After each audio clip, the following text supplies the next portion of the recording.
done the marination.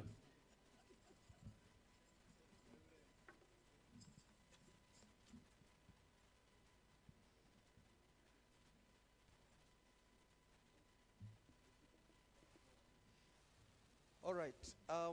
The first person I want to bring to us this morning, before we start doing the digital things, I want to bring in one of our key stakeholders, and they have an interesting subject that we need to know, and then we venture into other things.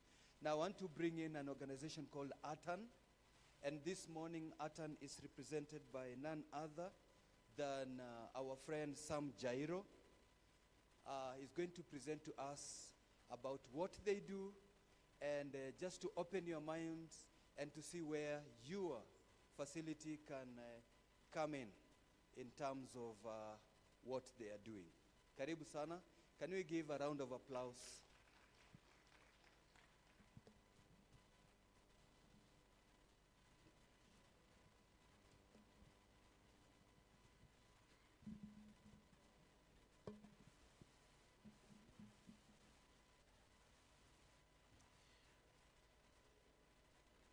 Good morning, everyone.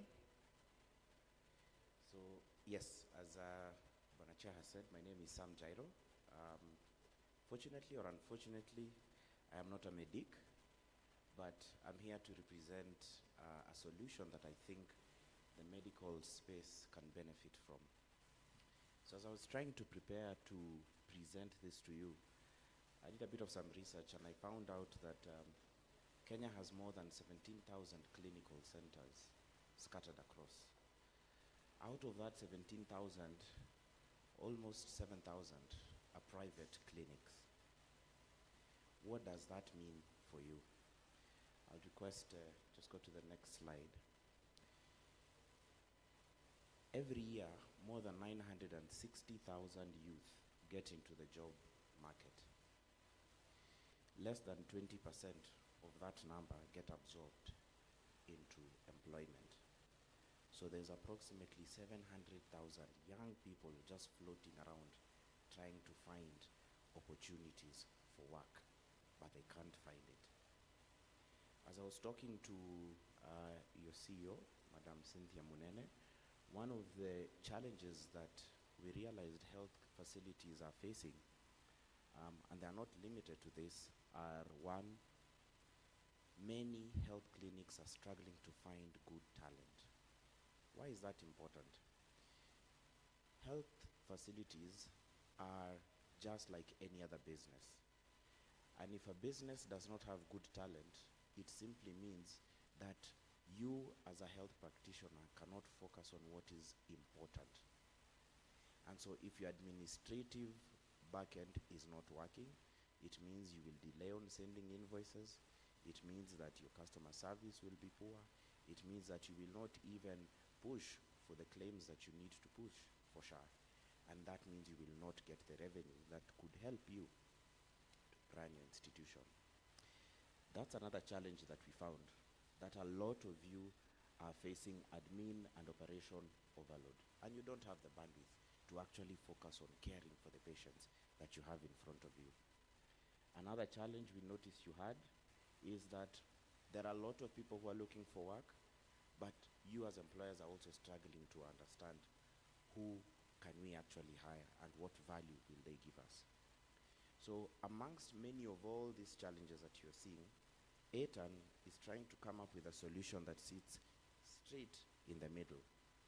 Let's move on to the next slide. So what we do, we are running a pilot in Kenya and in Ghana, where we are trying to help businesses find access to entry-level talent. What that means is that things like front office, administration, sales, accountants, the people who basically help the backbone of your businesses thrive, we help you to be able to find them. And that's not it. We also pay you half the stipend to onboard these individuals for a duration of 1 year. The reality is that a lot of this human capital are fresh graduates, so they need to be trained, just like clinical officers who come to your institutions need to be shown and taught how to do your businesses, this is what ATAN is basically providing for you. An opportunity to help to reduce the amount of business operations that you have to run through to enable you to focus and succeed where your institutions actually need. So we came up with a program using Rupha called the HOSI. And what that means is that Rupha basically has access to clinical institutions. We provide the talent and give you half the stipend to be able to onboard these individuals for a duration of 1 year.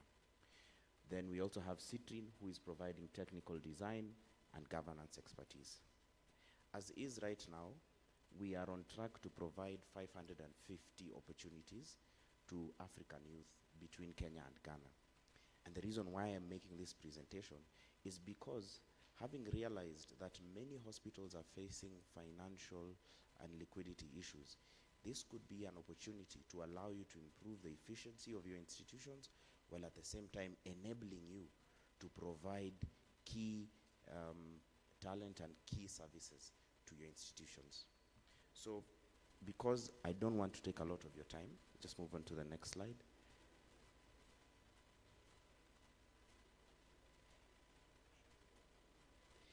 This is a basic structure of the solution we are giving you. You have a 12-month structured model where you bring in individuals to help you improve the services in your organization. We provide a 50-50 model of co-funding, where you pay this individual 50%, we give you 50%, but it is capped at around 20,000 shillings per month. And then we allow you to be able to remove the problem of looking for talent through HR. Some of the key roles that we help you with include finance, IT, operations, and things like that. And so if for any reason you have received an email from Rupha asking you to express your interest about this program, I would like to encourage you to please take full advantage of it. It is still in the pilot phase.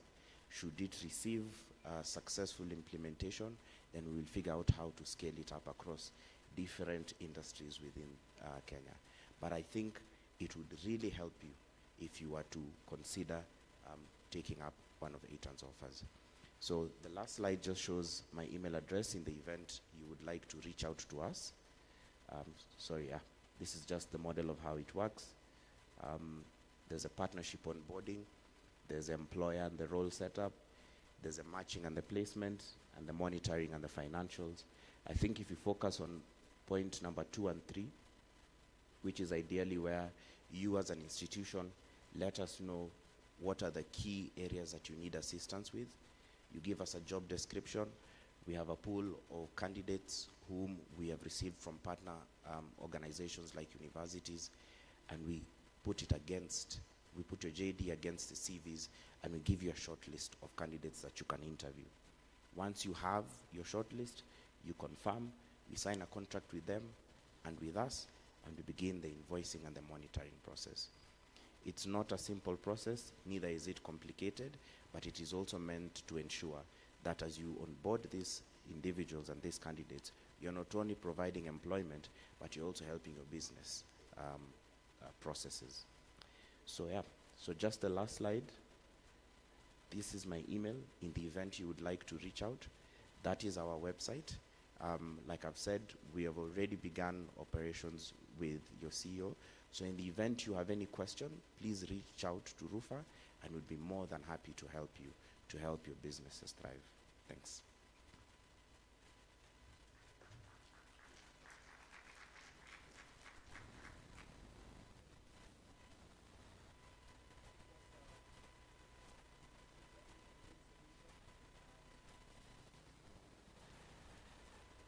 Okay.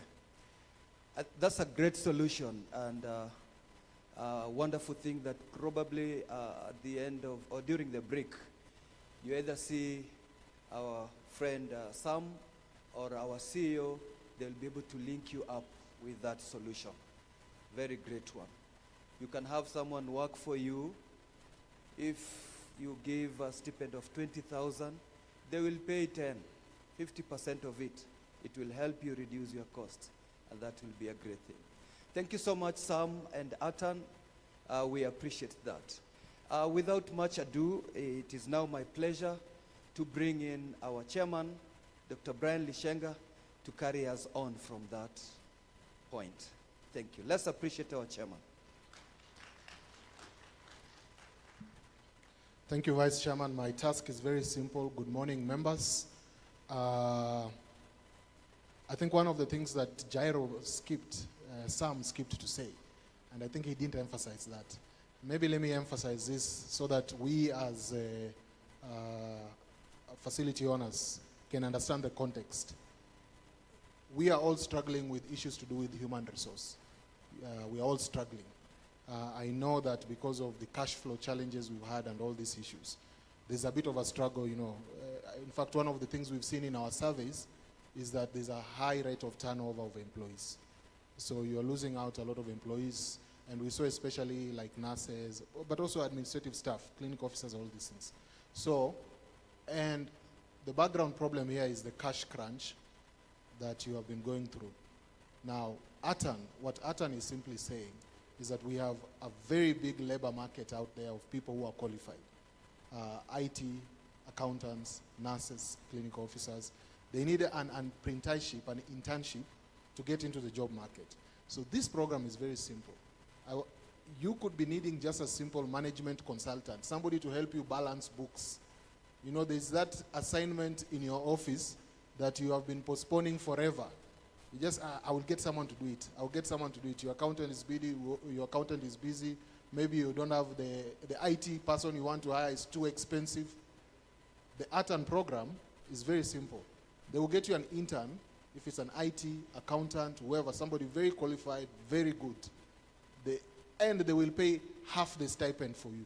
So if you are going to go to the market and pay somebody 30,000, you know, to do a job which you might need 6 months or 1 year. So here is a partner who's saying, we will take half the cost because we are trying to promote apprenticeship. So that is the idea here, and I think all of us need somebody like us. You can think somewhere in your department, somewhere in your hospital, there's probably a gap somewhere where somebody can step in, and so it's a win-win. For the intern, they get real-life experience, real on-the-job experience. Maybe, who knows, you might even end up absorbing them if they are really good. But for you, it's win-win because your HR expenses are at least half taken care of. So I think this is a brilliant thing that we should consider. And please see Cynthia, our CEO, or see Sam for extra information on this. So I will not take too much time. We have a very important discussion around digitization. So this morning session was a digital conference, and we are very, very honored that the Digital Health Authority graciously accepted our invitation to come and discuss with us this. But not only them, we have a lot of our digitization partners who are here with us today, and they will be sharing with us what the vision for digital health looks like. Now, the person I want to introduce to make our keynote address, and she's going to make just a few remarks, Dr. Joyce Wamishwe is a very good friend of mine. She will tell you what she does at DHA, but we joined the university together. It might surprise some of you, but that was in 2000 when we were first years at the University of Nairobi. She ended up in the digital space in Ministry of Health. I ended up in Rupha. What a world, eh? But she is a champion for healthcare facilities. She is passionate about us as healthcare facilities being able to serve patients, because all this thing is about the patient finally.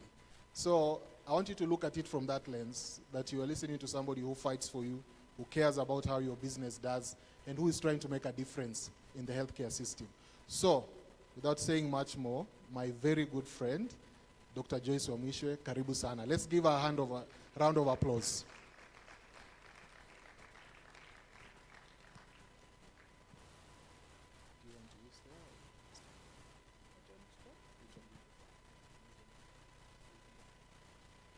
Depends.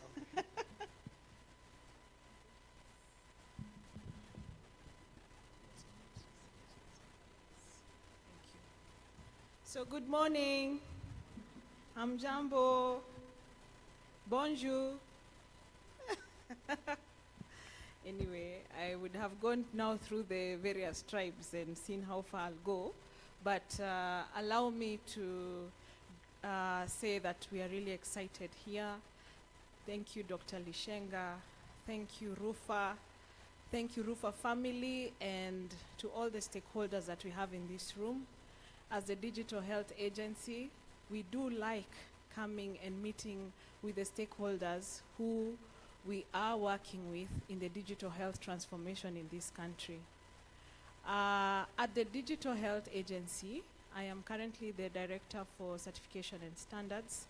I have been at the agency for about 2 years, 1.5 years, deployed from the Ministry of Health to set up the agency, operationalize it, and so far, so good. It's a small agency. We are still trying to get our feet up, but we've caused quite a storm. True or false?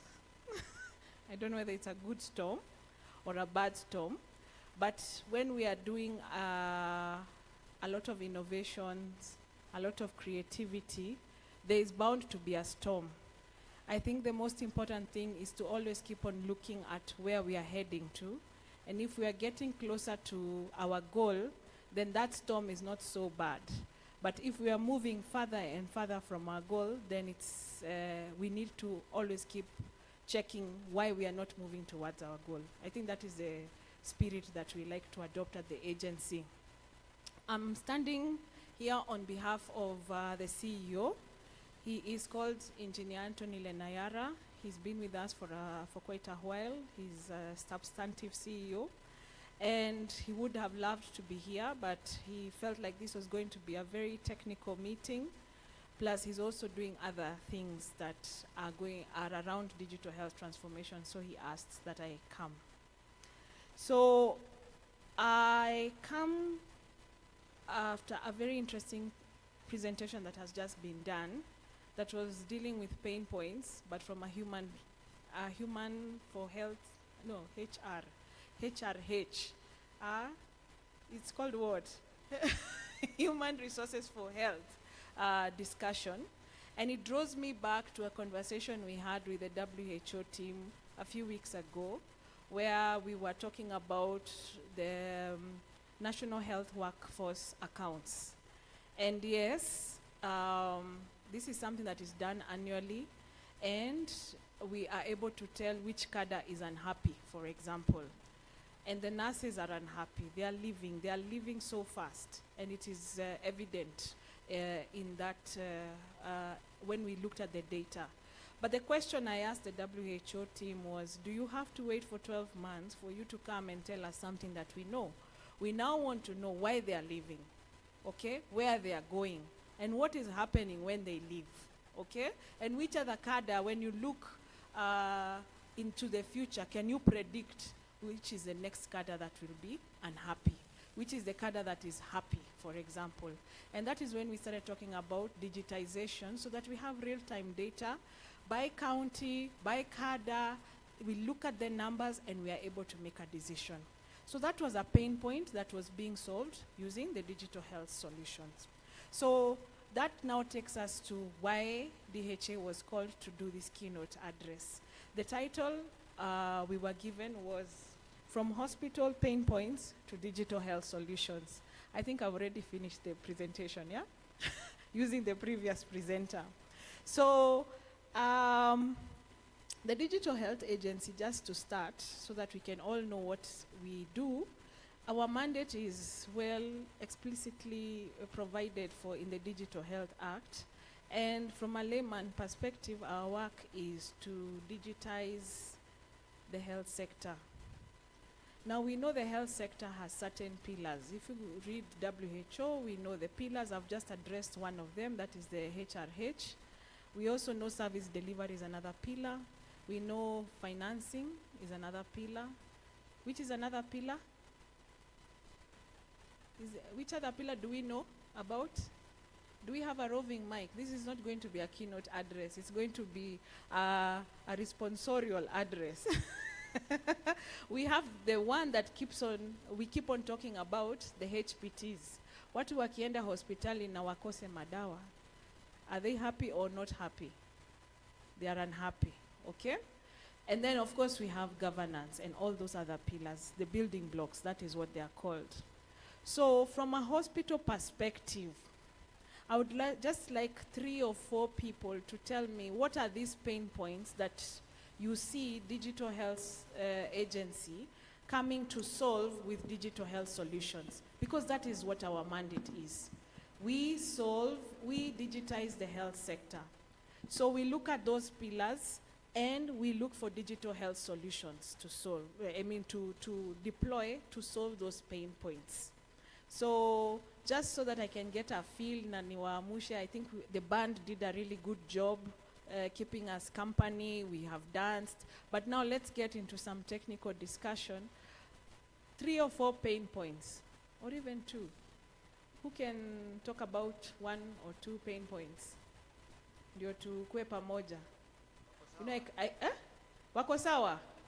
Ama maybe hamuna pain and a point. Wacha chairman wao waongelelele rejected claims. Si vitu kama hizo. Sasa muendelee. Hiyo ni list moja. Sasa wewe umewaelekeza one spot. No, sasa muende kwingine. Hiyo ni yangu. Thank you very much. I'm Muriuk from Unas Medical Center. Pain points are multiple, but I'll just mention a few. Sometimes you find the biometric refuses to work when the queue is long. Then the worst part is delayed payments, no payments, and also that one is a very strong pain point. Thank you. Okay. Please note all those pain points that you've described are just for one building block, the healthcare financing. Morning. Masiaga Joseph from Mamo Hospital, Migori County. When we started with the SHA, we used to see what you expect, what is approved, what is sent for payment, those areas that currently they are not being seen. You can't know what you're expecting, how much you've been paid, how much is remaining. Reconciliations, surely, it is a pain point. Okay. Yeah. So for my purpose, I'll register that under data for decision making, as much as it's very related to healthcare financing. Dr. Lishenga, why did you start this particular building block? So you don't have a pain point in terms of service provision, in terms of HPT. Thank you. Yes, good morning. I'm Paul Kitala from Kana Hospital.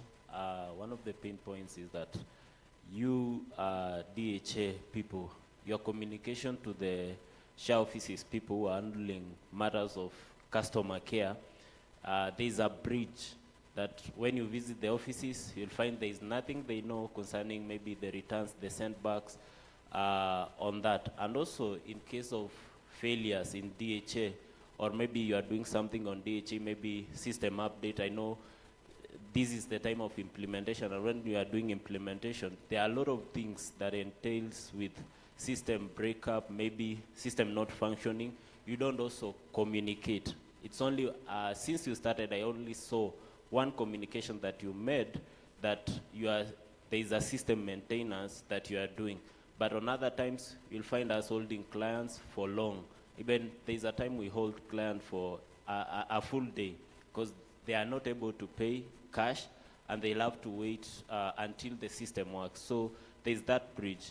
The customer care people at the NHIF offices, they are not aware of what is happening. And in case you question them, they are telling you, just write an email to DHA, and yet when we write those emails, there are no response. It will take forever for you to respond to those emails. So you find there is that gap in between you DHA people and the SHA people that you have deployed in the SHA offices. Thank you.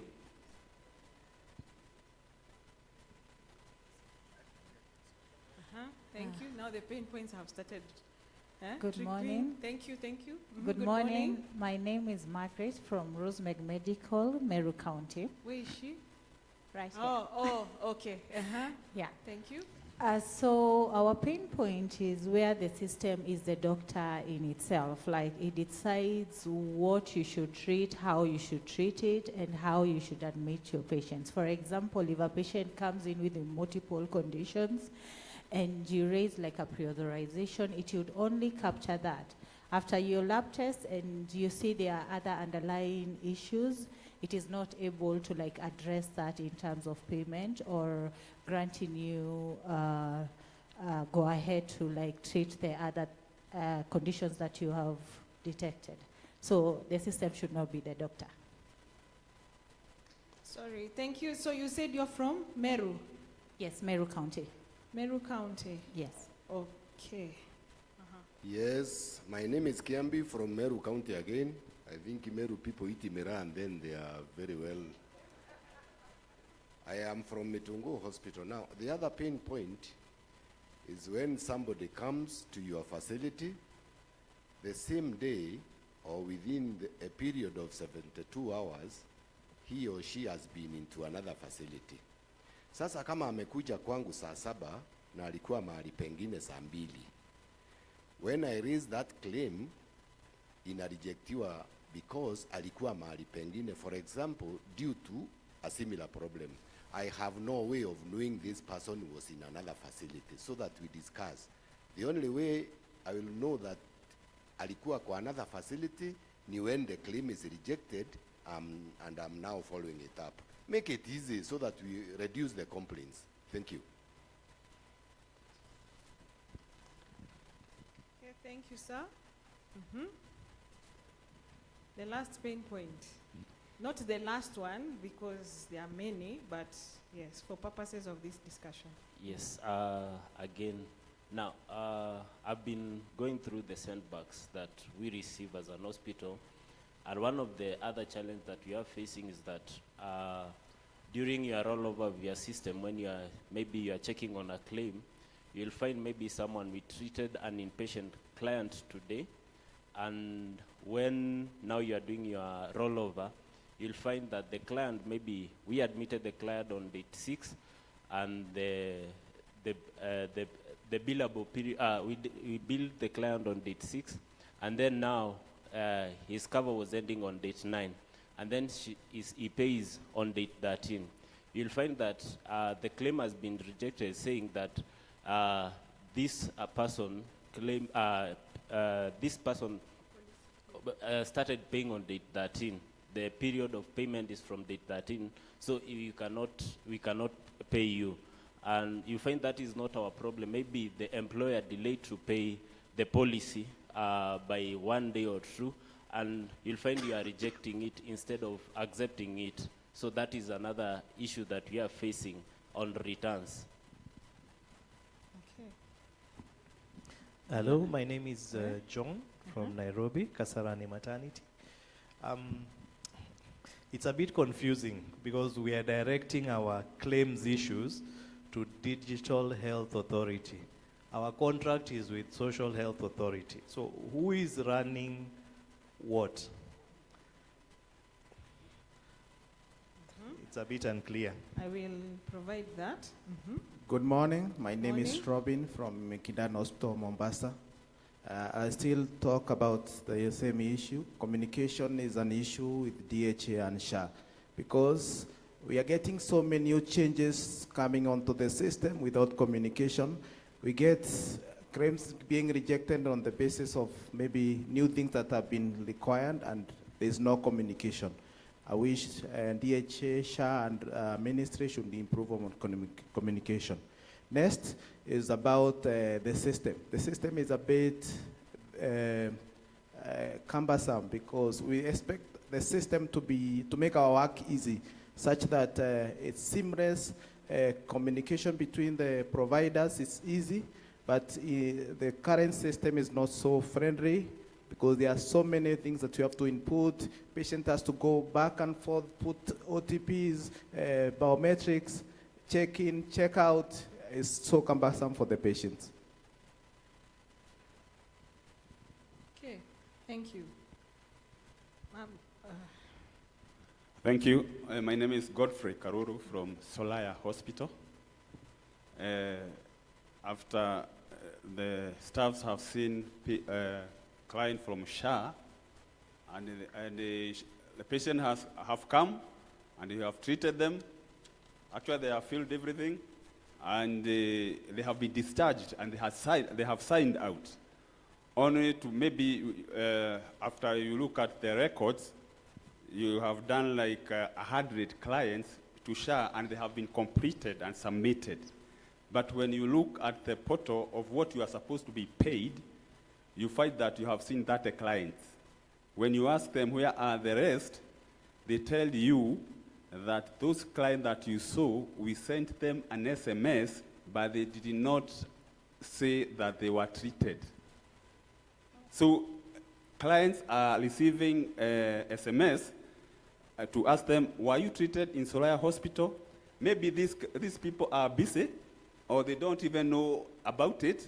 Either they knowingly or unknowingly. Then you find that you have not, they are not in your numbers. So at the end of the day, you end up being paid for that client when you have said you have seen about 200 people. That's a great pain point.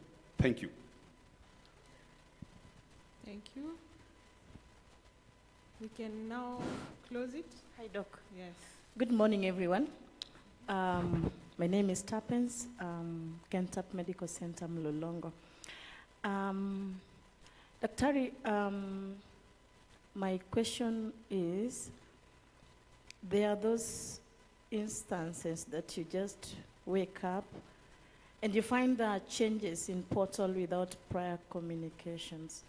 So for instance, on the 4th of April, there are changes. When a patient comes, after you initiated the visit, you've done, patient has gone home. By the time you're going to send that claim, you'll find the patient is expected again to do a biometric.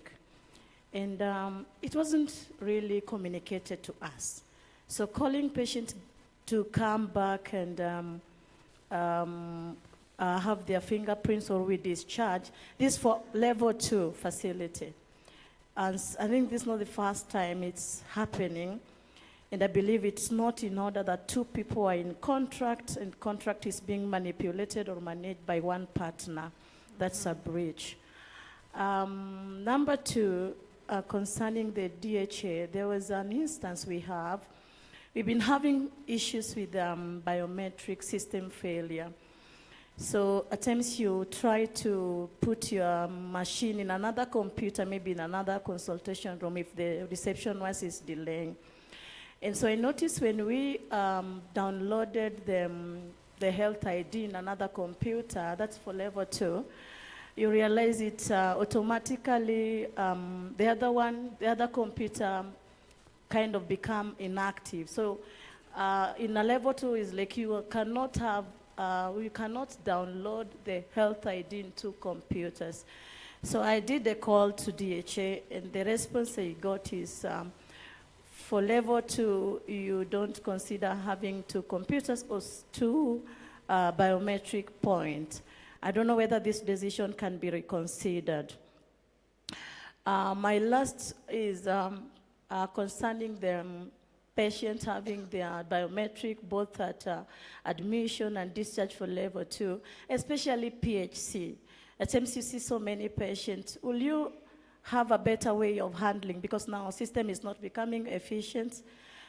It brings a lot of confusion into that. Last but not least is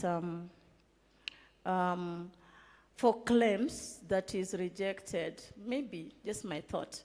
Like I saw some rejections, the comment was missing claim, which is valid.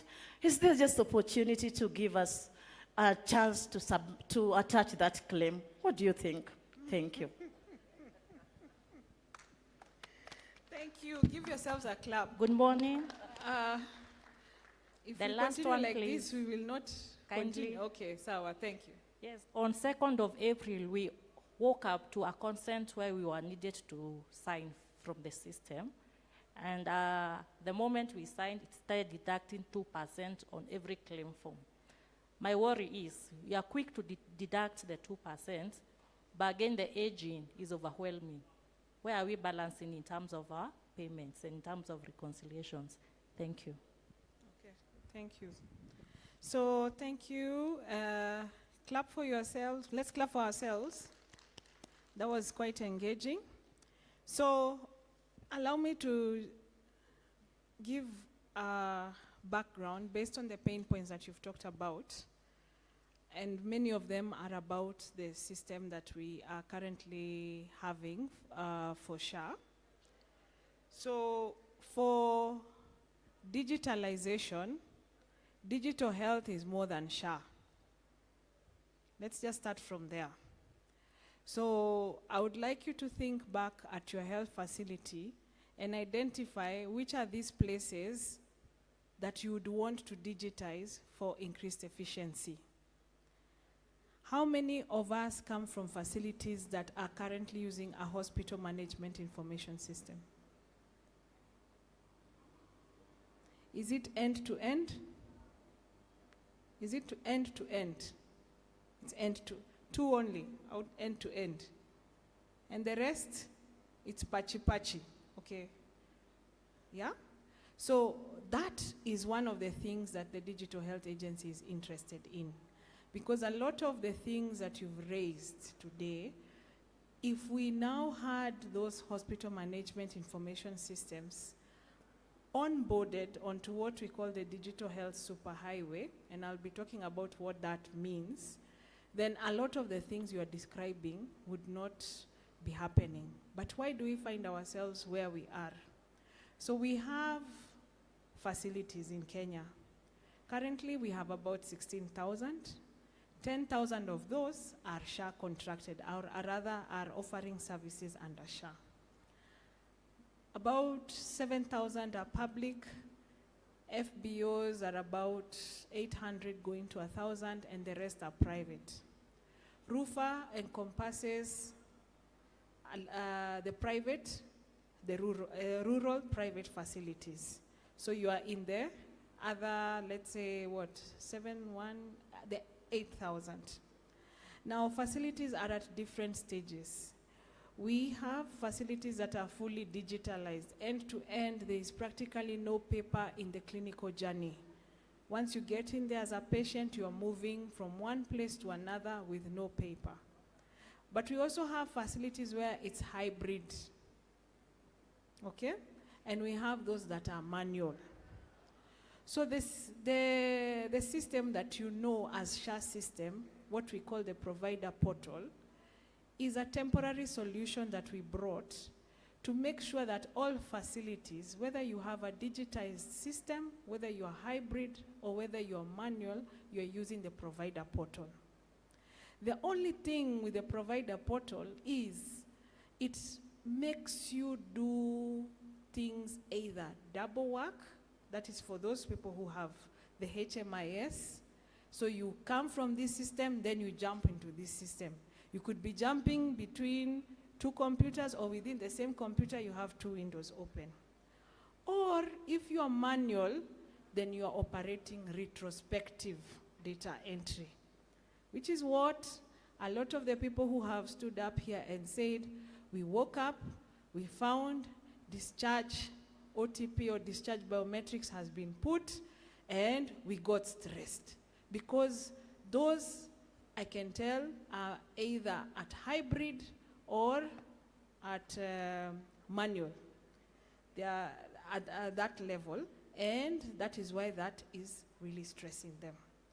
So the Digital Health Agency, the future is this, that all facilities will be digitized, end to end. All facilities will have a hospital management information system. And then for SHA specific, and we are hoping that even other insurance agencies will at some point look at how we are doing with SHA and also seek to get the same. For SHA specific, we are going to have the billing module in that HMIS being something that looks like the provider portal. As long as we are doing things double or doing retrospective, in comes our problem. So that is number one. So it's good to always understand the future, where we need to be versus where we are struggling.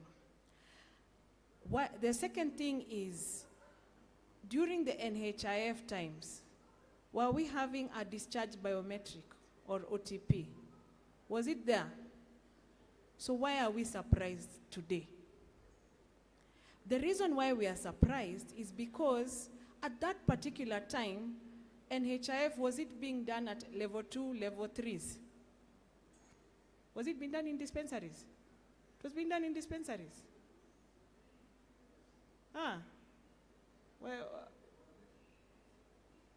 Well, yani, people could go to a dispensary with an NHIF card and their SIM. In a dispensary. At some point. So, okay, it's a yes, no, some people are not so sure. Okay? But the idea is a lot of facilities that are level 2, level 3 is the first time that they are really dealing with healthcare financing in the manner that we are dealing with SHA. True or false? Okay? So some of these things are new things to them. For a facility, you see, whenever I hear, why do we have a discharge OTP, discharge biometric, I'm not hearing from the higher level facilities. Because our wamezoea, it's been part and parcel. Let us agree, a clinical encounter has to have a start and an end. The problem is how the system is facilitating us to do that. I agree, the system has not been stable for a couple of, it's been bad for the past few weeks, and we know the reasons why. As DHA, we are working very hard with our partners to ensure that there's stability, and perhaps that is why that issue is coming up. So the issue should not be that we don't want the discharge OTP or the discharge biometric. The issue should be, make this system stable and fast enough for us to do this. Because we have to have a start and an end. That's one of the questions that we have to always answer when we are asked about how we have built the system. Does it mean that somebody can come in on Monday and on Thursday they are still coming for the continuation of that PHC visit? It has to have a start and an end. On the communication bit, I will have to have a look at how that was done. But I can see some people shaking their heads. A clinical encounter has to have a start and an end. Now, how we do it is how we need to agree. The people who have been doing level 4, level 5, level 6, them, they are not surprised because that is how it works. So, is the system fast enough to meet that need? That is the question on the table, and that is what DHA is working on. So, on the communication bit, we will improve. I know we do usually release what we call release notes. I have had a problem with our developers asking them, does anyone read these things? Mahmoud, do you read? And you're the CTO, or you're the chief tech. Huh? Do you read those things? Personally, as a doctor, I don't think I would read those things. They are written first in a font that I cannot quite see. They are not pleasant to read. They are in a corner, you have to press a bell. So we are looking at how better to provide those updates.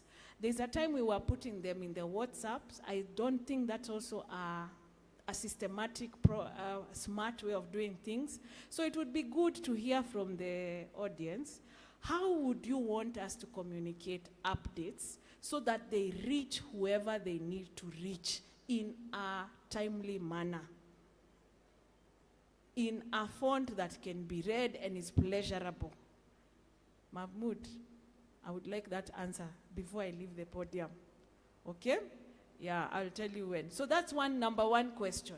How do you want us to communicate so that we reach? Because when we take this issue of communication. Trust me, we keep talking about communication, but I'm told, Doc, but there are release notes. And I'm like, can I first see those release notes? So when I saw them last year, I was like, who reads? So I've been doing a dipstick. And Mahmoud, you are my dipstick for this audience, and you're already shaking your hand. You don't read release notes? Who reads release notes here? Who even knows what I'm talking about? Do you read them? Are they nice to read? Huh? Okay, I've seen.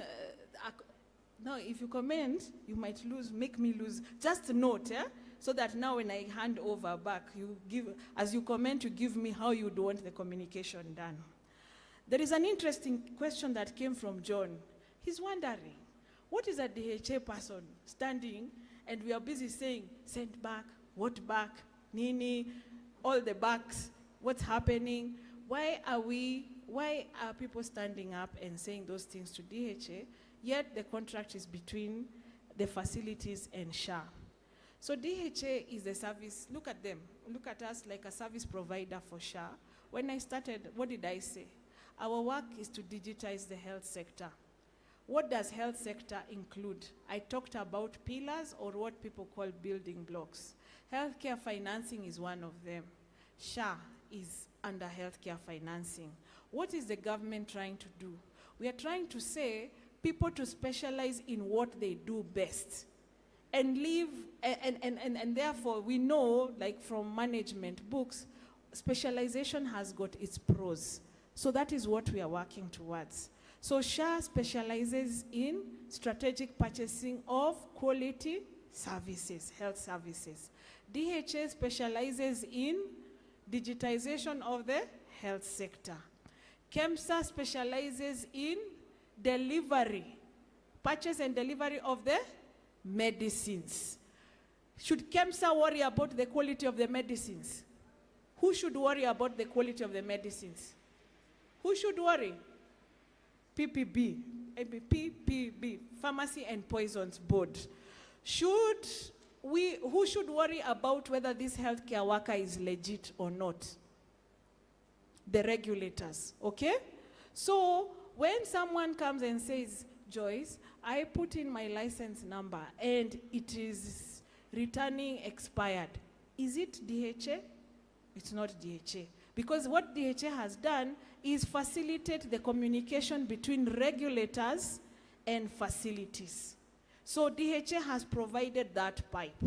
So we've connected to the regulator database and are able to tell the facility that Joyce is a legit healthcare worker or not. So if you find your license is expired, it is not DHA. We have also facilitated facilities to know who is this patient in front of them.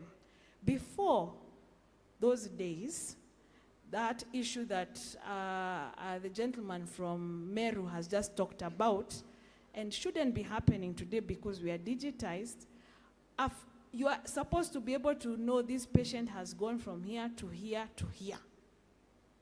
Okay? You are going to be able to know that in a short while through what we call a shared health record. But for purposes of claims and submission of claims, you should be able, when we started, there was an issue. So under SHIF, we are allowed 2 dialysis sessions. So what we realized in Mombasa, somebody could go to Coast PGH Monday, they get their dialysis. Wednesday, they go to Jocham or something facility, and the facility could not see that this person already has gotten their 2 dialysis, and they continue giving the dialysis. Now we have since sorted that out. How do we do that? Because at the back, DHA does identity management of patients. We tell you legitimately, who is this? We give every patient a unique health ID. I'm sure today you all know about the CR number. It's healthcare workers actually who even tell me, you know the CR number, yeah, who use it? That is the unique health ID that allows transactions, health services transactions across all the health facilities using that one number. DHA also tells you whether this person is eligible for SHA. Before you waited for a card, sindio, NHIF times, and the person also had to produce an ID. Today, once I give you my ID number, you are able to know all the schemes that I am in. That is what DHA does. So you may not appreciate some pain points that we have sorted because now they are working. So the things that you're talking about is what we are also working on. So to the gentleman, John, that is why DHA is being is told a lot of things to do with claims, because we are the ones who digitize. But how do we digitize? When it comes to the rules, SHA provides us the rules. Then we enter the system and we code the rules. There are places where we push back and ask SHA, if we do this, this is what it will mean. Go back and think about these rules that you've given us. If we do this, this is what it will mean to the patient. Go back and think about it. Then they come back and they give us an updated message, and that is what we code. Okay? They are the ones who say a rejected claim is a rejected claim. Is a sent back claim a rejected claim? Mahmoud, you know you're the only one answering. Is a sent back claim a rejected claim? Yes or no? Mahmoud, now you see why we need to also do sensitization. When I get sent back claims, should I sit and say, SHA has rejected my claims? Ati you're now giving them, wapatie mwa Kenya, waambie ni no. No. So, thank you. A sent back claim is not a rejected claim. Rejected claims are the ones, once it's rejected, hatufungui, no conversation. But a sent back claim could be for many reasons. Many times it's missing documents, but other times it's also system-related issues. So DHA is aware of that, okay? What we are working on is how to sort a lot of those sent back claims. For example, we know that when SHA unleashes a rule and DHA codes it, the rule applies going forward. But sometimes the system, no matter how many times the devs have worked on it, we've tested, we've made sure, trust me, I sit in those spaces, then we see the system, it's like it gets its madness. It starts applying the rule retrospectively. Now, those are the things that we pick, and you will not even know. We sort it out in the system, okay? So we are also sorting that out, working with our SHA colleagues. On the 2%, yes, we communicated, we sent this communication of 2%. 2% is what? So when you go and open the digital health regulations, there are two sets of regulations. There's one called the data exchange, and there's another one called the health information management. So in the data exchange, there is a schedule there, I think it's second or third schedule, that has a fee schedule. And one of those is the HIMSS service fee. It is in the regulations. They were gazetted last year. Okay? We should have ideally started implementing sometime in November, but we've been pushing to ensure that the system is worth talking about. But what system are we talking about? The things that I have just described. HIMSS is about the utilization of the health information exchange in carrying out SHA transactions. So today, are you able to tell who are you treating legitimately? Yes or no? Are you able to tell which facility this patient, is in? Every facility has an FID. Are we able to tell whether the healthcare worker seeing the patient is legitimate? Okay? And we are able to consume from the product catalog. I think I saw one of the HPT team members here, Dr. Apio is right behind. He's been part of the team that has worked on the product catalog.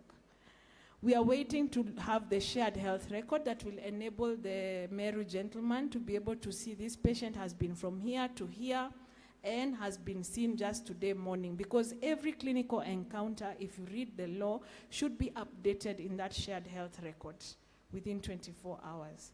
But how will you update a shared health record if you don't have a digital system in the health facility? That is why I started my conversation on the biggest job that digital health is doing, beyond developing the health information exchange, is advocating and working with health facilities to digitalize. So the 2%, that is what it is. So for every transaction, successful transaction. So for purposes of the claim and consenting process by the health provider, that should this claim be approved to be paid, that is when DHA will get its 2%. So what does that do? DHA now becomes your partner in making sure that your claims, as many of them, are approved. So you're going to start seeing us being very proactive, working with healthcare providers in getting the system to do what it's supposed to do, but also having clinics. We already have that with a lot of facilities. The other day we were at Tenwek. Before, KNH are always calling us every quarter. Makueni County as a county arranges for clinics, and we have seen steady progress. Because sometimes it is lack of understanding. I will give you an example.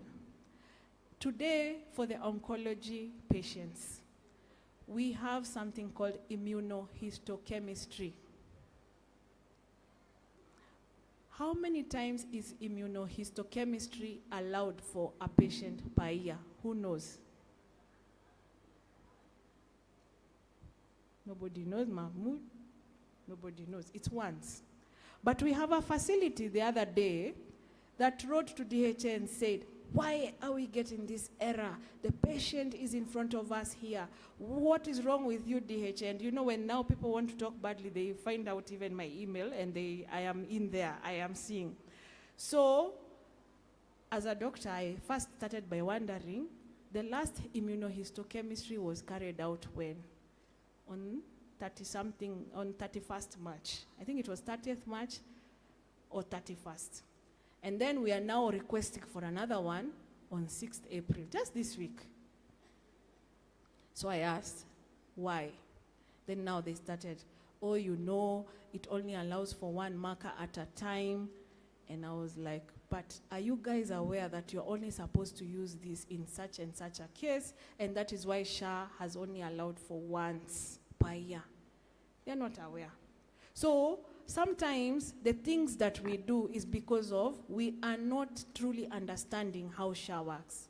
So SHA claim is not like the NHIF claim. And I'm about to finish. I'm just saying my last sentences. You're adding, oh yeah, you're adding. So SHA claim, and this is usually my starting statement, SHA claim is not an NHIF claim. An NHIF claim was basically a financial claim. Yes, there were the obvious things. A man is not supposed to get pregnant, so we are not supposed to see a maternity, what is it called? Discharge summary, okay? A SHA claim is a health claim. It starts counting from the minute the patient shows up at the facility. Actually, for me, I like to say it starts counting long before the patient shows up in the facility. Because if a patient shows up in the facility and first of all, even their SHA eligibility status is still upside down, then the conversation cannot even start. So the patient gets depressed. But for a facility, a SHA claim starts when you notify and say, this patient is Joyce, and they're eligible for for PHC, for SHIF, and for civil servant cover. That's when that claim starts. Then what happens in between? Before you finally go to that place where you are now attaching documents and invoice and everything, in between, you have to understand. And some of it requires some business process reengineering, some understanding of what you need to do within your clinical flow at your facility so that you are able to now submit a SHA claim. For example, we have seen facilities where a patient goes and they get in like a medical management case, then they now need to go to ICU. So they go, but then they move to ICU. But the facility calls me on discharge and asks me, sasa tutaingiza ile ICU aje? Unaweza ingiza ICU on the day of discharge? Yes or no? It can't. Sindio? So it means that facility had not understood that they needed to be a laptop or a tablet at ICU or that place so that mutu anaingia ICU, the person at ICU anaingia na anasema huyu mutu sasa ameingia ICU. Okay? I have seen where I am asked, this patient we've discharged, but ni kama pre-auth yetu hatukufanya. You want to do a pre-auth on the day of discharge. Who can relate to what I'm saying? Who can understand what I'm saying? Yes. Now, it's just that we haven't even reached that place of strictness. One day the system will start asking, pre-auth means what? Pre. Not post-auth. Okay? So you've done a surgery, but pre-auth is being approved on, when is today? 9th, I'm a 10th. It's 10th, yeah? But the surgery was done on 8th. Okay? Then you are discharging the patient today. So ata mtu anaangalia kwa system, because now that's the other thing. Amidst there being a system, SHA for a while has included a human loop to just be double checking, because that's part of how we build the AI engine to strengthen it, okay? Double check that the system got it right. So all claims right now are going through a human being at the end of the day. So that human being, when they get it, they start asking questions. What came first? Pre-auth, surgery, or discharge? Yeah. So they start saying, but this is not possible. Pre-auth means what? Pre. Okay? Auth. So those are now the things that we are also working on. But once we have these clinics and the health providers understand, like KNH, we've seen a lot of improvement. Makweni, the county director, actually told me the nurses who used to keep on calling him to ask him that they be transferred to level 4, now they are happy working at dispensary and health center level because they are seeing what their work is amounting to. Okay? So those are some of the, you need to understand what this means in terms of the claim process. So if you have to reform. It is not the financial claim that NHIF was doing with a little bit of checking. This is a SHA claim, and it's different. And there is, you know, for NHIF, it used to take now the compliance officer to come to look for that file to open, then anafanya hara. Now there's a system that's checking all those things. So, and it's being improved by the day. So the 2%, that is what it does. And we are looking forward to seeing us improving on the quality of claims sent, but also improving on the system. So do not take it negatively. It's part of sustainable digital health financing. At the end of the day, we have to finance our own digital health. The biggest tragedy for any country is to have its digital health transformation majorly financed by donors. I think you have seen what that, if that is where we were, I think you'd know, where we would be today, courtesy of, was it February? When was it we started getting shocks? February, around there?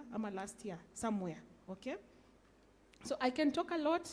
On biometrics, is another question, Mahmoud, I want you to help me to answer. During NHIF times, biometrics was not failing. It was failing, but the frequency was different. The frequency was different. So, is it the scanners? What exactly is the problem? Because aren't we using the same scanners we were using during NHIF time? Ama, there was a special scanner. I think the major difference here is the interconnection of data sets. Possibly that's where it's failing. Because in NHIF days, it was just one data set that was created beforehand. Yeah, so in NHIF days, we collected the biometrics when we went to do the registration. So NHIF had its own biometric center, database, okay? Today, we hit the NRB to ask for your fingerprint. But the NRB gives us the name. Do we have a problem in identity management? Knowing who is the patient in front of us, unless it's when the system now has decided to misbehave. Do we have a problem? So why should we have a problem with the biometric? It's the same pipe, if you allow me to use those words. I'm not tech. But it's the same pipe, Mahmoud. Should there be a problem? So that's why I've asked, what scanners were being used during NHIF time? Same, and we have more now, more options. More options. So why is biometrics still a problem? So that's, I think, a question I'll take back, because I've been wondering, I thought NHIF were using biometrics. So forget about they were collecting their own data, because even us, we are going to start collecting for children, 7 to 17 years. But for adults, if we are getting the names from NRB, and we've been to NRB, at some point we went and told them, you people are the ones messing us up. And they showed us, how are we messing you up? These things work. 99%. Yes. Even what we call edge cases, cancer, dialysis, the patients, renal patients, on NRB they work. They work. So what is it? Is it a change management process? What exactly is happening? So it would help if Rupha also, Lishenga for once, so you do an understanding of this so that usitugonge sana. Find out for us what exactly is happening. And then I think I am on the communication. I think that's the biggest elephant in the room. I would like to get like 2 or 3 suggestions on how you think we can communicate on the updates. Asanteni. Let's clap for Dr. Joyce. Oh, and lastly, sorry, the SMS response. I've taken that. I will follow that up, because that's, even I don't respond to those to those SMS. Gee, was I seen, was I not seen? It's a waste of my time. But the reason why we brought it up is because there was complaints to SHA that said, mimi nimeenda hospitali, nimeonekana, lakini sijapatiwa dawa. Nimeambiwa niende nikanunue dawa inje. Okay? So I think you'll see even the message we usually send, we say, umepatiwa dawa, umefanyiwa hivi. So it was part of getting the citizenry to also give their feedback. But should it be used to determine payment? I need to go and also ask at another level. Yeah, thank you. Okay, thank you. Let's appreciate Daktari. I need the answer for communication. Oh, Sitoki hapa mpaka muniambie how you want these things communicated. I want you to have a seat here, because you will be having a panel, and that answer will come from the group. So let's appreciate Thank you Daktari. very much. I invite you to take a seat here. It will serve you twice. You will be resting as they think. Yes, and I want to believe that we have picked a few things, at least the idea or the mind that is behind the other side of the system, that is DHA, when we are on this other side of the facility. We may not agree today, but we still have tomorrow. But I want to bring in a panel that will help us understand better. She has tackled a lot of things on this other end, our pain points, but there are other things again on the other end. And I want to bring in some experts in this panel. And Daktari is already here from DHA. I want to bring our friend Eric from Cloudus. Please, let's appreciate Eric. Yeah, we've talked about the tech guys so much, so now here they are. And I also want to bring in the CTO himself, yours truly, Mohamud Amin. Because I will want Mohamud to, Mohamud will moderate this one, but you will also give the Rufus perspective. Sawa?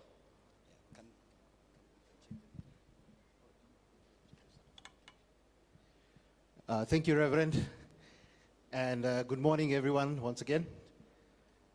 Good morning. Right. So, thank you all for staying put and attending our Mjadala 2.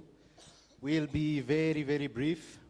Dr. Joyce has managed to answer a lot of the questions that perhaps would have ideally been answered on the panel. But I have just a few of from myself. We are talking about this HMIS that is being quoted to be in the Act. We've heard her say there is a HMIS that potentially we are being charged for, right? So I wanted to understand this HMIS. How do our members get on board onto this HMIS? That's one. Then secondly, what timelines are we looking at? You mentioned about November last year, so that our members can get ready for whatever changes may come. This time around, it will not be short notice or overnight.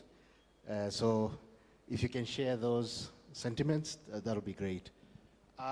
Just to comment on communication, because that was directed to me.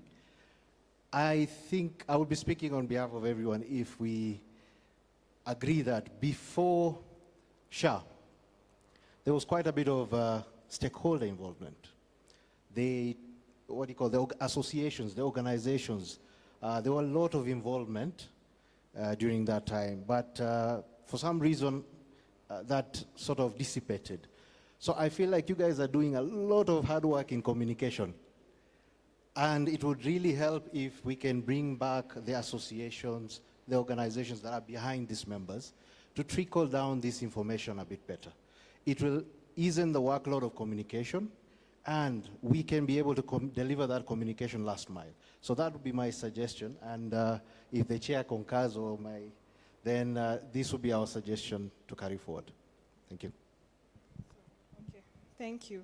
So, thank you, Mahmoud. I think even for digital health, there was a lot. Lishenga, I know you came to several of the, Mahmoud also, you came to several of the stakeholder meetings. And you're right, that's one of the ways, at least from a digital health perspective. We want to revamp what we used to have, the Digital Health Technical Working Group. That's another space where you can come and give your ideas. But in terms of the associations, communicating through the associations, I've picked that up, and I will be intentionally now working to do that. Perhaps even create a group or a team, or I don't know, but where we push that information, we are available to take you through it, so that then you are able to take it down to the members. So if that's, I think that's a great idea.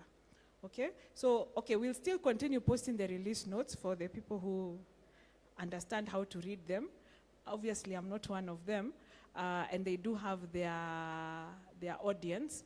But I think the biggest picture is even the association leads should be aware of these changes and begin to anticipate and communicate.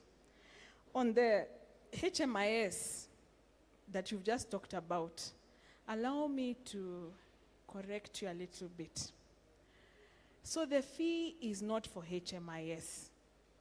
If you go and read in the regulations, and you're not the first one, I've had a task of trying to show the difference.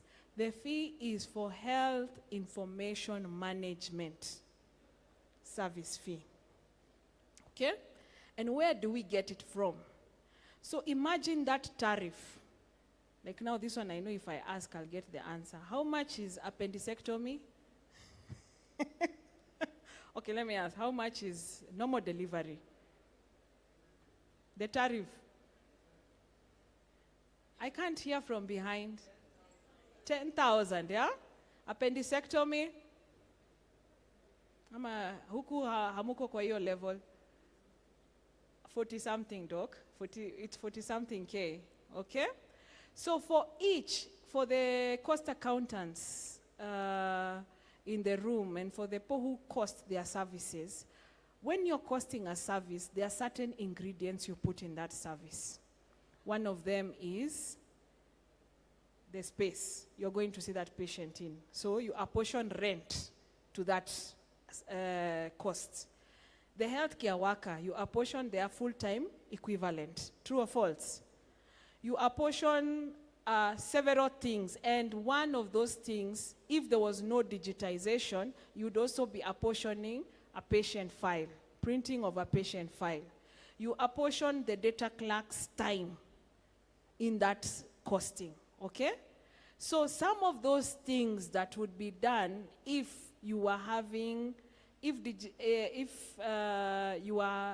was no digitization, some of those things would include the health information management piece.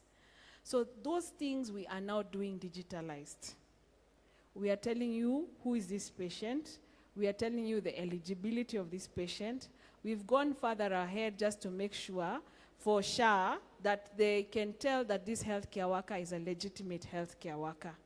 And then in the fullness of time, remember what I started with. The future is we shall all have digitalized health facilities.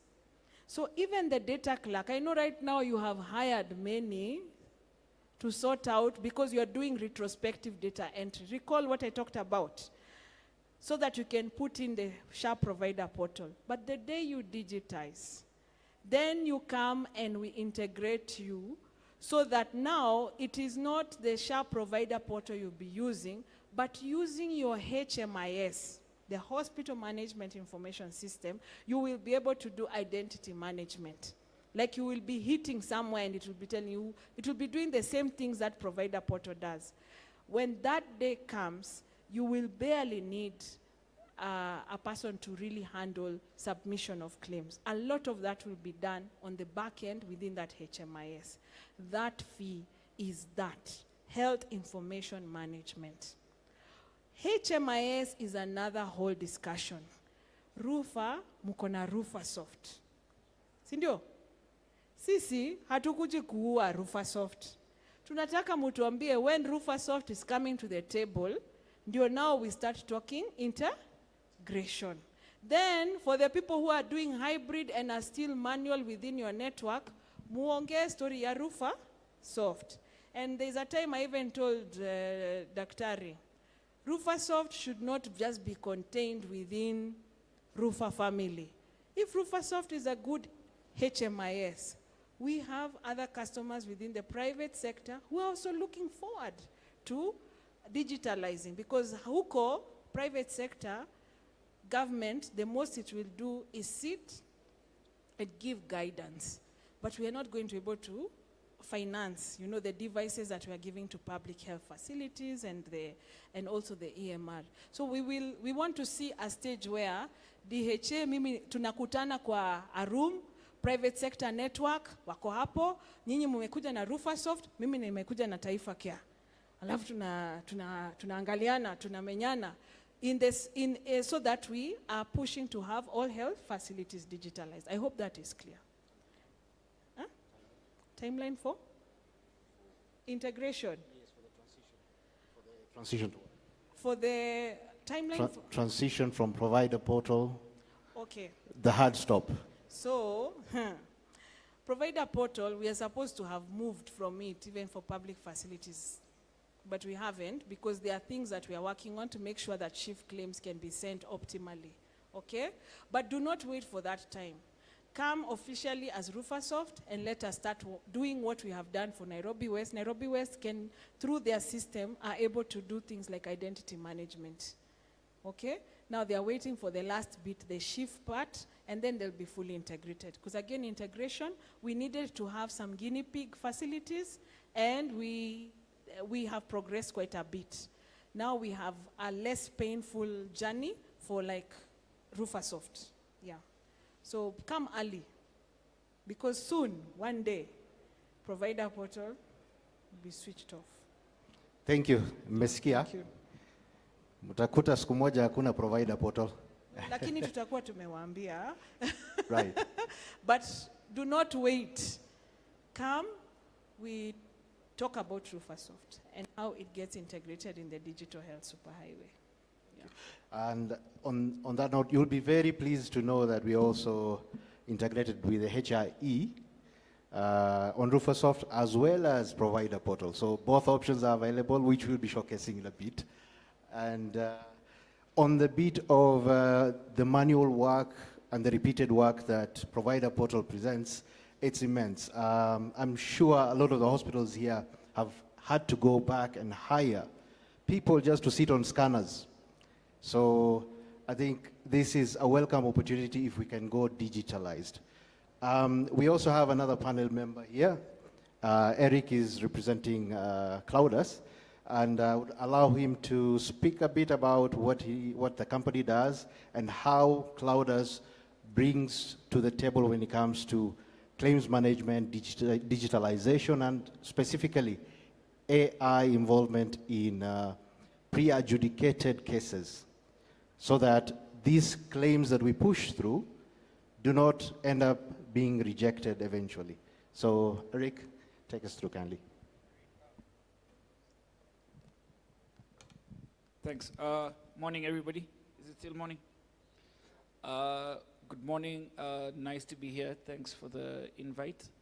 So, Cloudus is a company that basically helps providers get paid. We understand that some of the challenges that providers have is over and above being able to claim on time. The bigger issues, and I think you've hinted at it, that the bigger hospitals don't really complain. It's more of when am I getting my money? We have claim periods that go in excess of 120 days, or 90 days, or 30 days, or 60 days. So what Cloudus does is we're able to look at the claims that you have, especially from the private sector. We haven't gotten to the SHA bit yet. But we are able to look at the claims that you have and pay you in about 72 hours, get you the money, then we will follow up with the, so we follow up with the provider, no, with your payer, in essence. So we are able to look at the claims that you have. In an ideal system, would be able to, once we're able to incorporate with SHA, would be able to say, this is how much SHA owes you. We've verified and validated all the claims that you have according to the scheme documents that you have, or the scheme cover that you have, inclusions, exclusions, and whatever, and then be able to pay you in advance while waiting for SHA to settle with us. Now, the bit that AI does very well for us, and that would be of interest, especially to this panel, would be a lot of what Dr. Joyce has said is true, that a rejected claim is not a denied claim, right? You need to know, or a returned claim is not, a sent back claim is not necessarily a denied claim or a rejected claim. So you need to understand why you're getting this claim brought back. Now, what our system does, or what our AI tool does, it's able to tell you in advance, even before you submit. So it'll tell you things like, the pre-auth here doesn't work. You know, like, you're not allowed to do that. You're not allowed to charge bed space at this much. Or this is how much SHA will cover, regardless of what you're trying to bill. So we take all the documents that SHA has, all the documents that are involved within a scheme, again, the exclusions, the inclusions, what agreements you have with the payer, in this case, SHA, and we're able to say it meets or it doesn't meet, but we tell you this before you submit so that you can align to reduce the friction that is there in the claim process, so that by the time the claim is hitting SHA, it's a yes.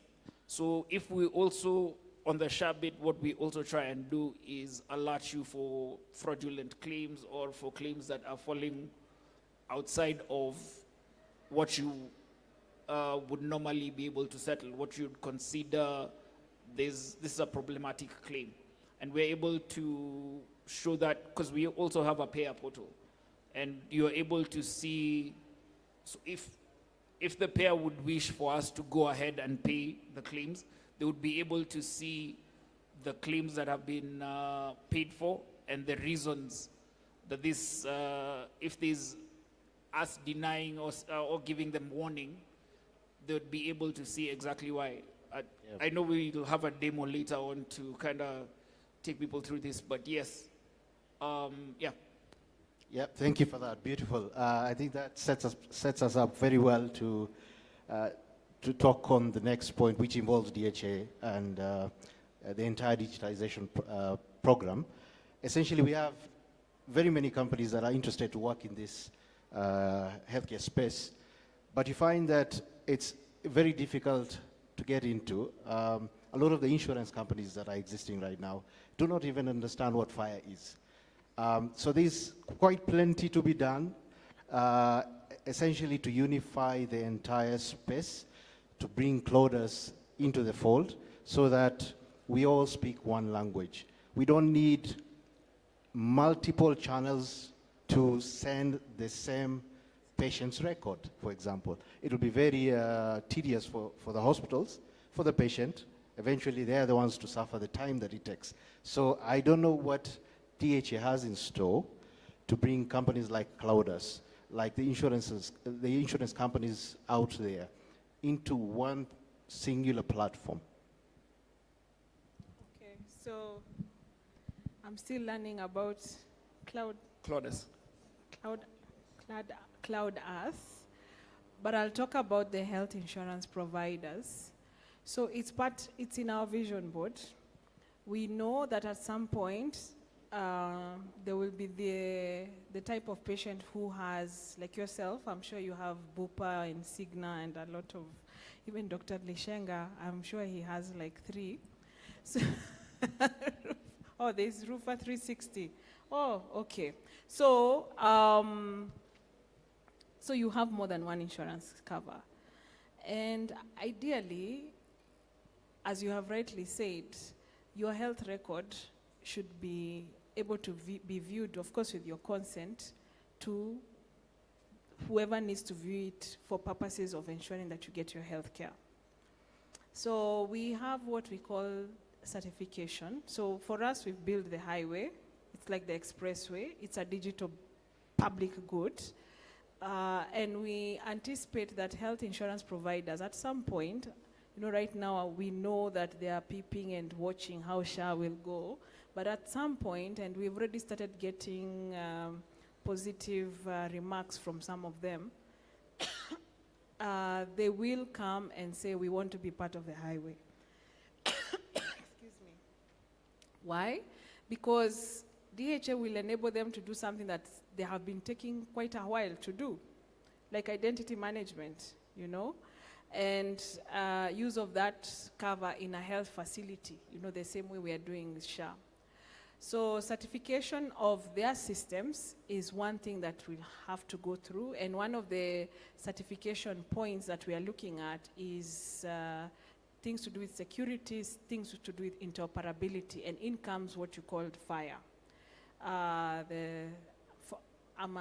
Again, I am not an IT person, but I understand that is what enables systems to speak to each other. That's the language. So once they are certified, then we will be able to integrate them, and they will be part of the health ecosystem, the digital system. So definitely we are looking forward. So it will not come as a surprise for us. It is something that we have anticipated. We have also anticipated even HPT suppliers.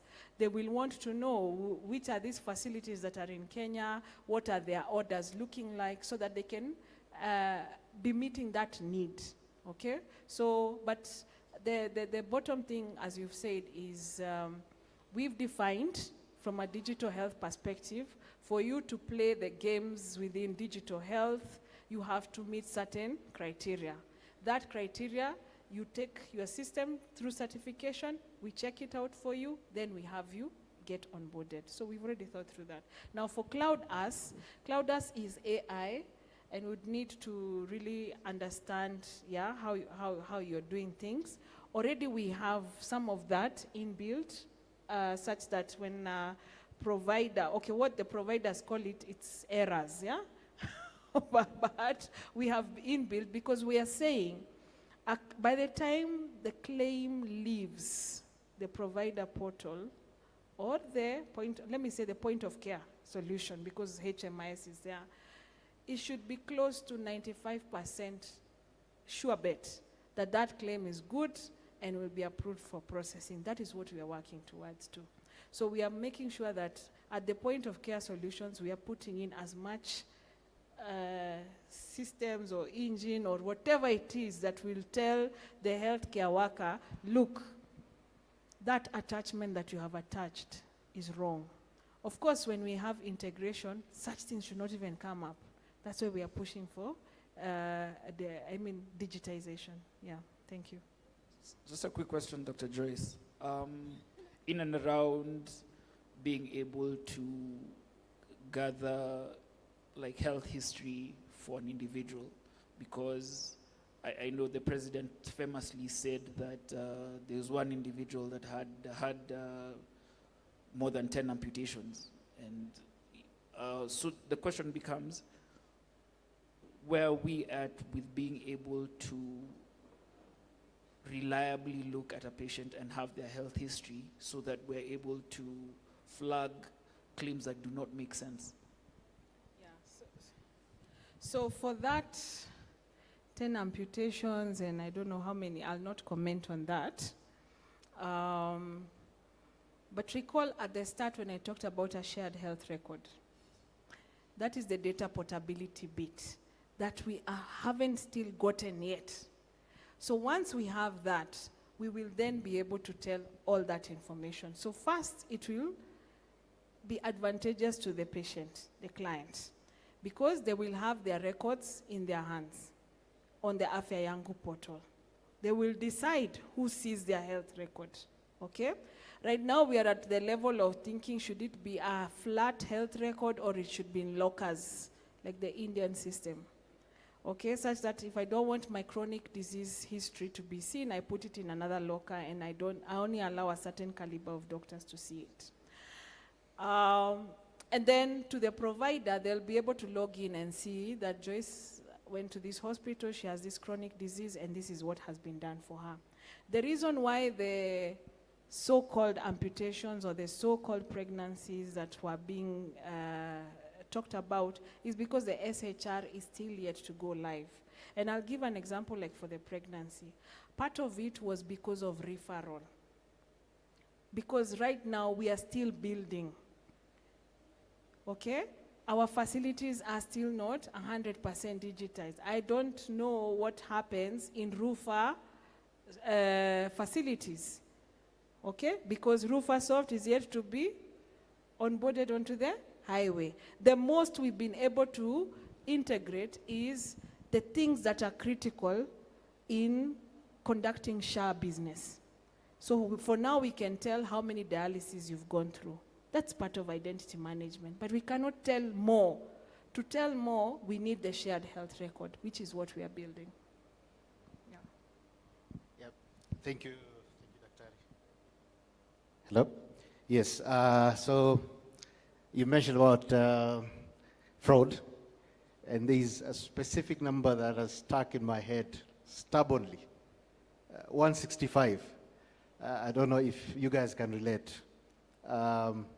It's a difficult task DHA is dealing with, and this 165 is the number of surgeries one person had done in a specific hospital in Nairobi in 1 year. And it's a big challenge because the same system is supposed to have, deterred this. It's a transition process for DHA. it's a transition for the hospitals, and I think you guys are doing the best you can do. It's an enormous task to carry 60 million people as healthcare and just transition it that fast. So I think we can applaud DHA's work and Dr. Joyce specifically and Eric for the good work. Yes, Dr. Joyce. Yeah. So the 165, I like to always give context. At what point did it happen? Is it something that's happening today? Definitely no. Today, try and go for those surgeries. The system peaks. I've just given you an example of even immunohistochemistry. The other day, I picked another one for somebody attempting to go for another knee replacement. But we can see, the system says, why are you going for another knee replacement unless it's another knee, and we start now following up. So at what point was this 165 coming up? At what point was the 9 pregnancies coming up? At what point was the amputations coming up? It was earlier, way earlier. Definitely today, you try that, it will not go through. And it gets better and better. Yeah, thank you. Thank you very much to our panelists. That is it from us. We'll be doing some demos, some case studies after this, but we'll allow Dr. Joyce to leave at our own pleasure. I think our members are really satisfied with your questions, your answers, and we look forward to good things from DHA. Thank you. Please, a round of applause to our panelists.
guys.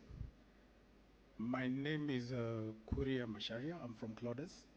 I'm in charge of product design. So today I want to do a demo for you guys and show you what Clodes is all about. And I won't take a lot of your time. 7 minutes and I'm done. I'm not very technical. I have some sales and marketing background. So, but if you feel like I'm going towards technicality, just raise your hand. I'll tone it down, okay? So, for this crowd, I want to present these three parts, like the health provider portal, the operations dashboard, and the payers portal. So I'll go straight to it.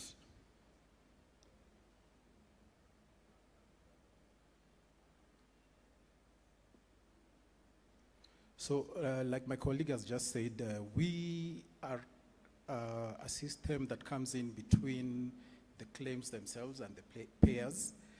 And our aim is to make sure that claims are as good as possible before they get to the insurance company.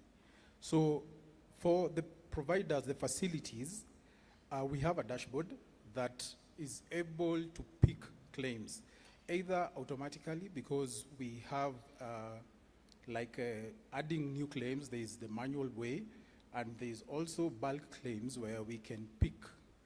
You download a CSV template, you fill in and attach all the documents, and then you upload it from your laptop or from your systems, and they go straight to our systems, our operation systems.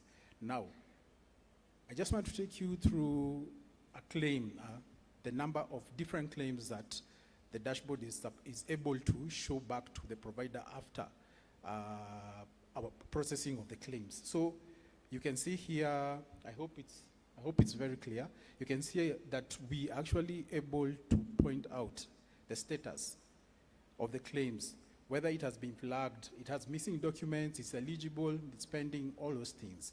And then, like my colleague said, there's some AI part of the system that validates and verify all the information that has been handed in.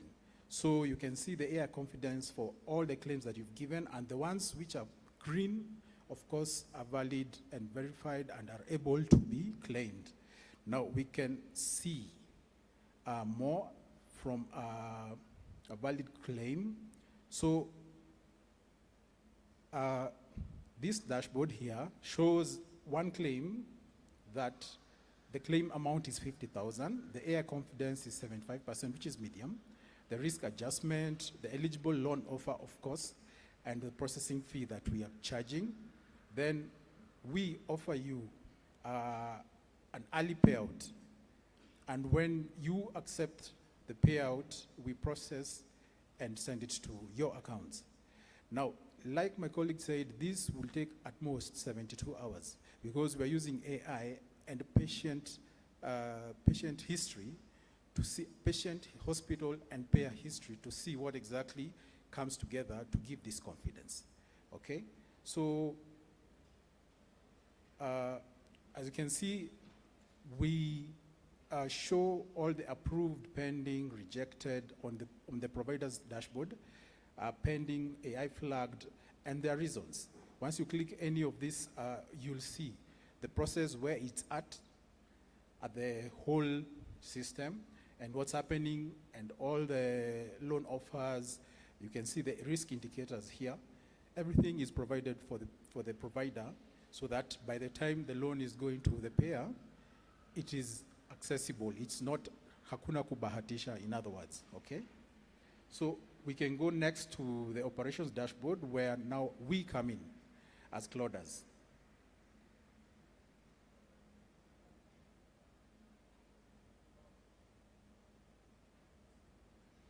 So what we see as Clodas, our operations dashboard, we see like all the claims from all the providers and facilities that have been handed in. This, you can see we have the patient here, we have the provider.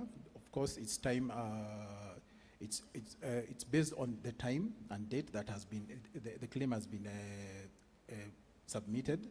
And then the type, there's inpatient, outpatient, and the services offered, the amount, risk, and status, then the actions that are supposed to be done. So if we go to 1, we can actually get more information where we see all the claim data for the patient, which is broken down to the summaries, the treatment details, like you can see acute ischemic stroke, the procedures taken, the admission date, discharge dates, the billing breakdown, everything that have been used, and all the documents that were handed in by the provider. This part here is where the AI checks in, where it flags the reasons why the claim is risky. Then, like this one here, they say there's an extended ICU stay, and the cost is above threshold. And of course, like I said, these historical comparisons, the patient claim history, provider behavior patterns, and the insurance cost benchmarks. And then we have a decision panel where there's a human in the loop who comes in and says, okay, I want to approve or approve with condition or block this claim. And then it is submitted. On top of that, we have an audit trail of how the claim checks in and all the processes that it goes through. So the AI decision log here, depending on what exactly has been done, the AI and the human action log. We have a list of all the flag claims to make things simpler, approved claims, the providers themselves. Sorry. And then we have the decision logs here, which give an analysis of the analyst that did all the decisions for the systems, everything that they've done. Yeah. So for let's say for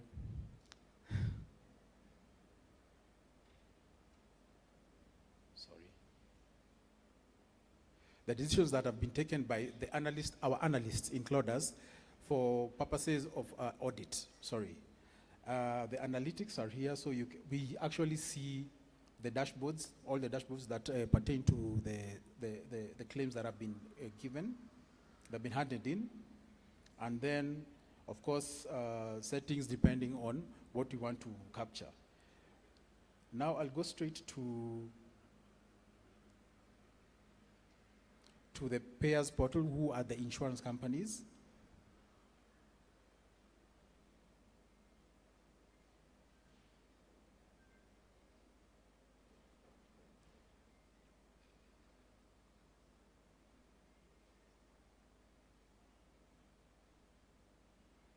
All right, here for the insurance companies, they are able to get information about the providers who work with them in terms of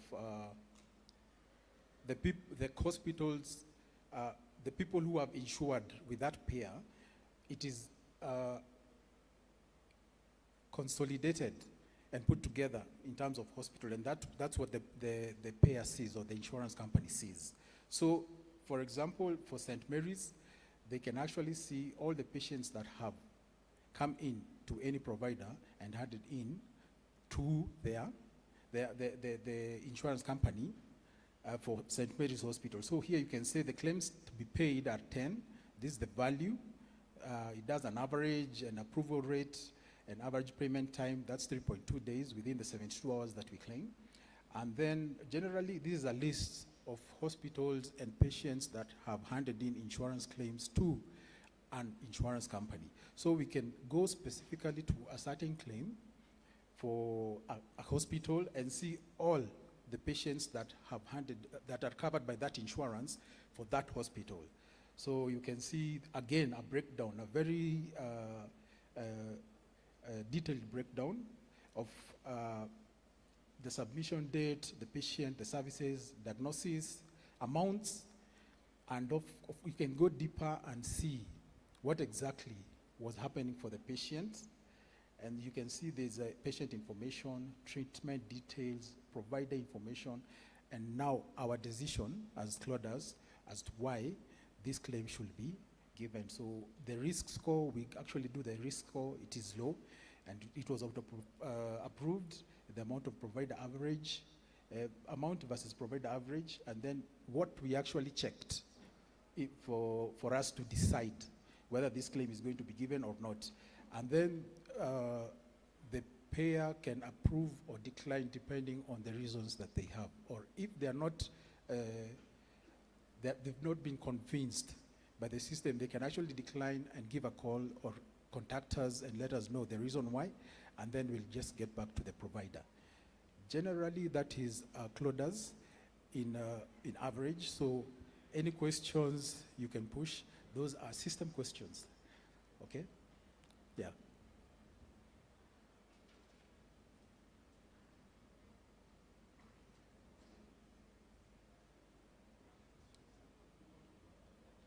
All right. I hope you've been able to understand at least the flow of the system, of what we are trying to do. Thank you.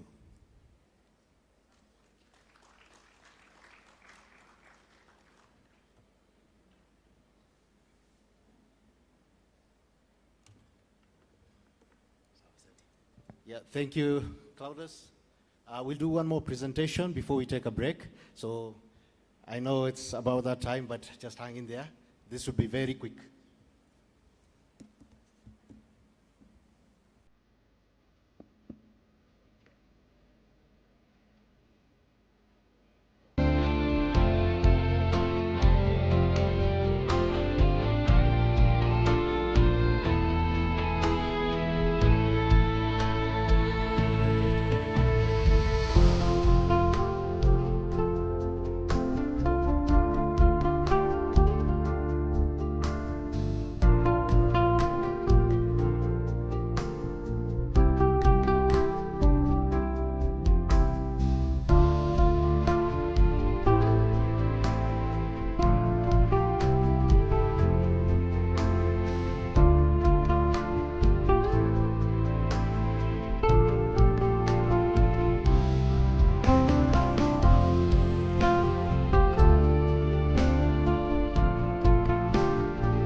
Okay, so I'm here representing Ruphasoft. I'm the Chief Technical Officer for Ruphasoft, and I'm also the Acting Secretary General for Rupha. My name is Mohamud Amin, and Ruphasoft is our baby. So I will not go into details of what Ruphasoft does, but I just want to specifically nail the HIE component about Ruphasoft. We've talked about interoperability, we've talked about connection to the HIE. So today I'm just about showcasing that. And you can see here I have a form for registering a patient. This patient has been created an appointment for. But the key bit that I want to showcase is that from within the HMIS itself, you're able to pull in information to do with this patient, this specific patient. And as you can see here, we've pulled information from HIE, and we see that the beneficiary is Millicent, although the husband is the one that is the patient. And we can get a few more details about their membership and their coverage. You can see that there are a few details here, and that this cover is expired. So there are certain benefits of onboarding onto the HIE, that you do not replicate work, you do your work centrally without having to juggle a multiple number of systems. So that is just one of the use cases.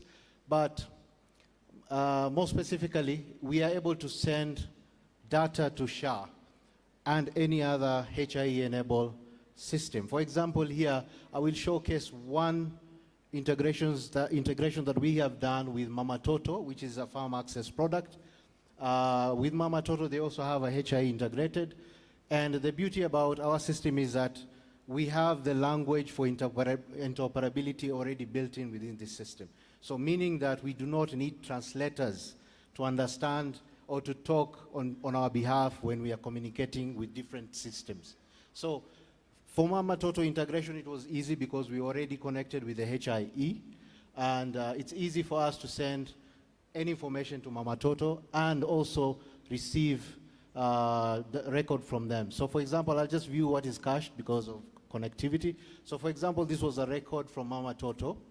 And you can see here we have quite a number of records registered in the HIE. You can see there's an encounter here.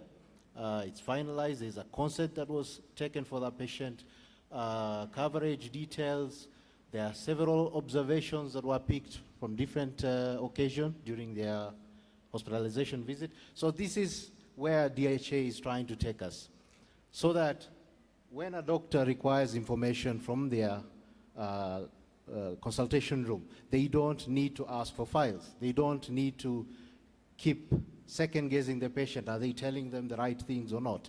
Everything is at their fingertips, of course with consent. Now, for our use case and today's case study, we wanted to showcase integration beyond HIE and integration into the provider portal. We understand currently everybody is using provider portal, and we saw the need to bridge that gap as well. As much as HIE is still catching up, we need to cut down the burden of work from our hospitals. So what we have done is integrate with the current provider portal setup.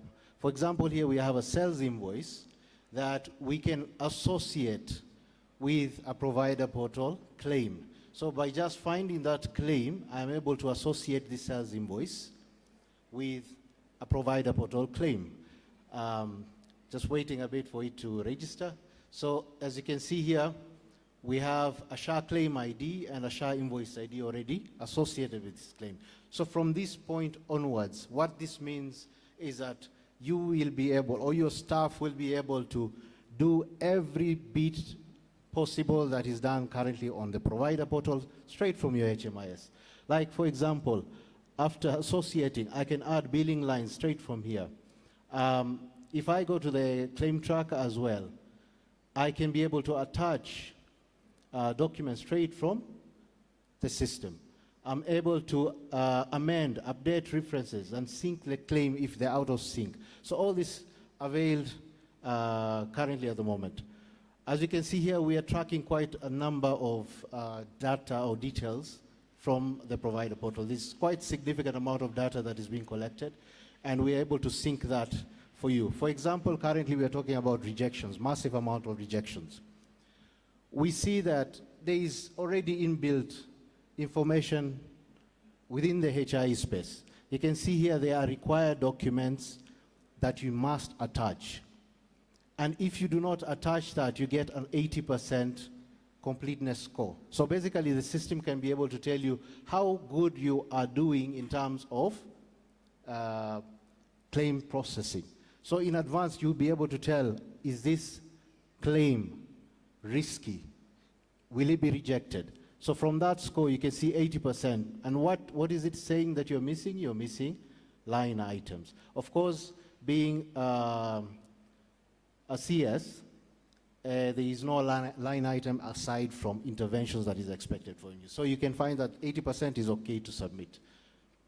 And you can also be able to attach, download and store all the attachments that you have done and sent to SHA. For example, in this case, we have all those records here, and you can be able to view them like I just viewed. You can click any of this, and you can see what was attached at that time. And beyond that, you have very detailed analytics that you can draw from it. For example, you can see what was totally invoiced, what is paid, and what is outstanding, and any other details. Around risk assessment, there's quite a number of computations that is done there, cash conversion cycle, performance metrics. If you're keen to details, then this is where you land. You can see compliance in terms of payments, how many claims were done, how many invoiced, what was paid, the payment rates, and all that. So it's giving you quite granular details as well as the payment trends, categories of your claims, and how they are faring on. Beyond that, we also have issue identification. Your claims can be identified with issues well in advance, and with this tab, you're able to identify key areas that your staff or yourself need to work on. So for example, in this case, we have about 1,000 claims that need to be worked on. And these are the different categories of which the system has identified as having issues or concerns. You can also drill down to which outpatient services or medical case, which category of claims have issues, and many more details around that. You can granularly see all your activities that you're sending to SHA. And beyond that, we have some reports that are generated weekly, like for example, this is monthly report. You will have an email every month showcasing the month's activities, and this is how it looks like. When it comes to your email, this is what you'll be seeing. You'll be seeing a snapshot of activities within that said month. There is also a weekly summary and a daily summary. All this comes to your email. So this is a sample of a weekly summary that comes to your email, and this is a sample of a daily summary that comes to your email. So in a nutshell, basically you're in touch with the hospital's performance and claim processing situation. Beyond that, we also have a transition analysis if you want to understand better how your statuses are progressing over time. This is where you come to, you can see what is high risk, what is low risk. For example, here you can see approved claims. We have approved claims maximally staying at approved for 16 days and an average of 1.9 days. So basically, when a claim has been approved, it transitions from approved to a different state, whether it is approved for payment or different state within 2 days. So beyond that, you can also see what areas you have high risks, where you have 64 days maximum, what you call stagnation in one status. For example, here we have automatic checks before, automatic checks done. We had 54.6 on average claims pending there. So basically that's my presentation in terms of claims management and intelligence around your claims within your hospital. And Rupha doesn't stop there. We want to go to the grassroots. We want to take digitalization to the grassroots. And soon we'll be launching something called RufaSoft Chama. This is a Chama application that will put our presence right huko mashinani. And before I end, I would like just to welcome one person to speak about the program that we've integrated with, Mama Toto. I don't know if we can speak a bit about it. Thank you.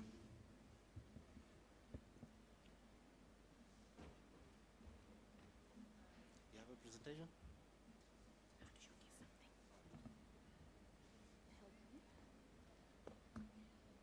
Good afternoon, everyone.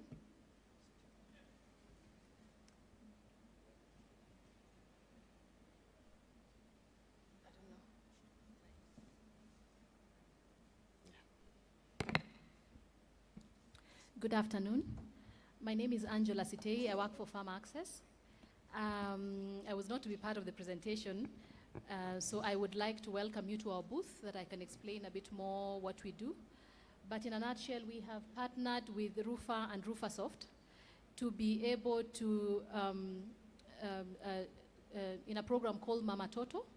And Mama Toto really is a program that enables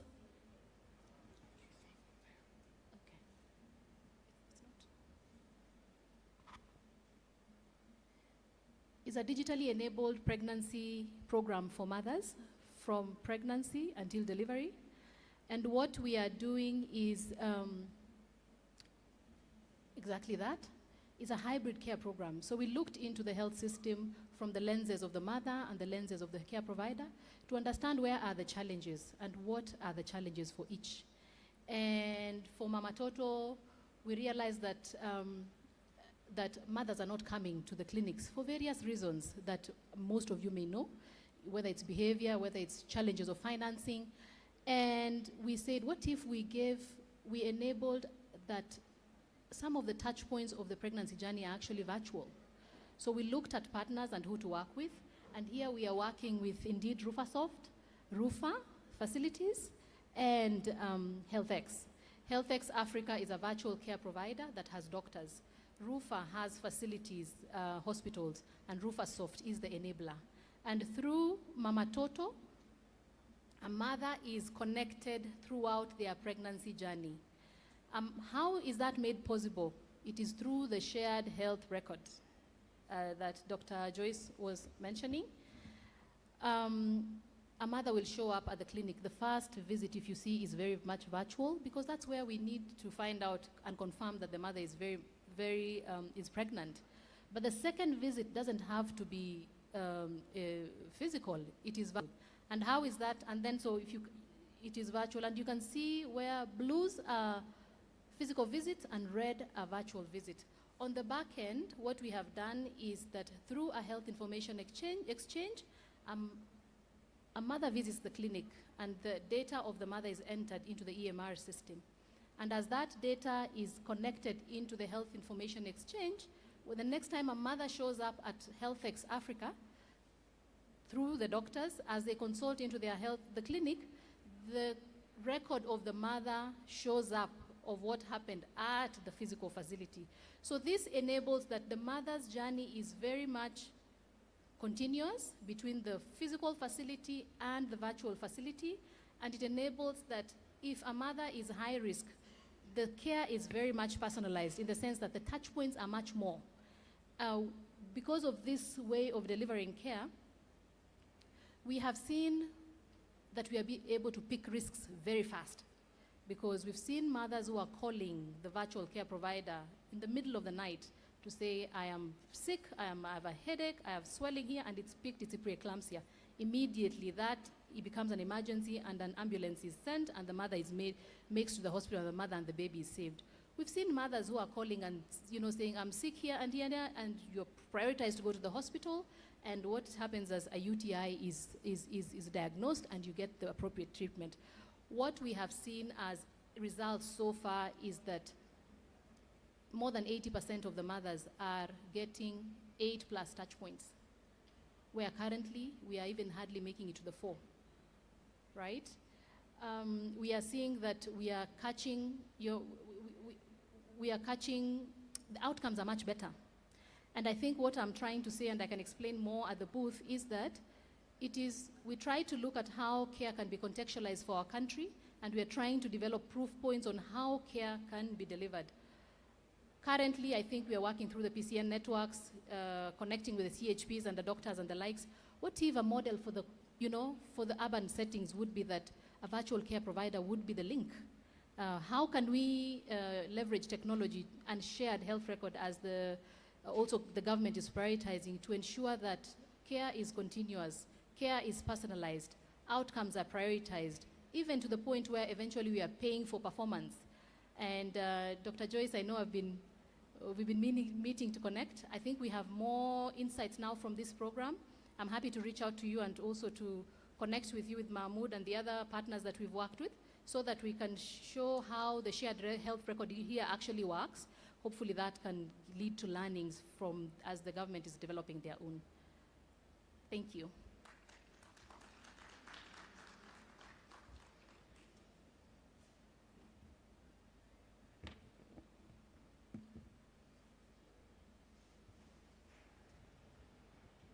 Thank you so much, Angela.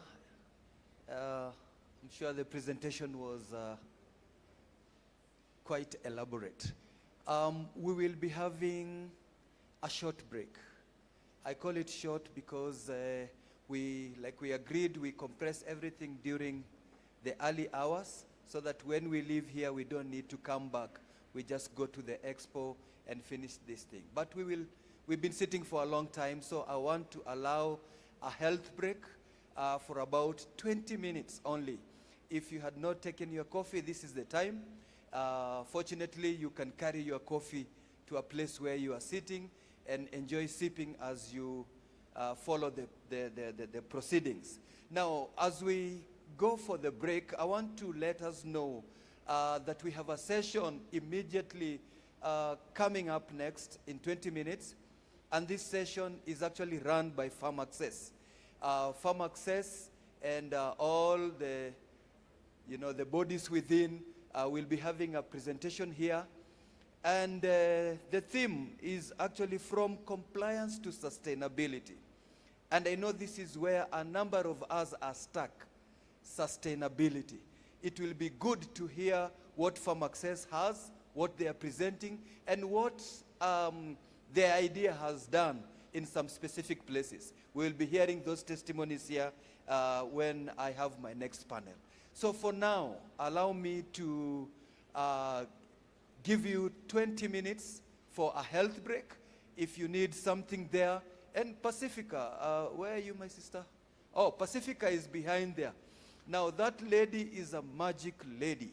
If you see her during this break, you will enjoy some, you'll give me a testimony.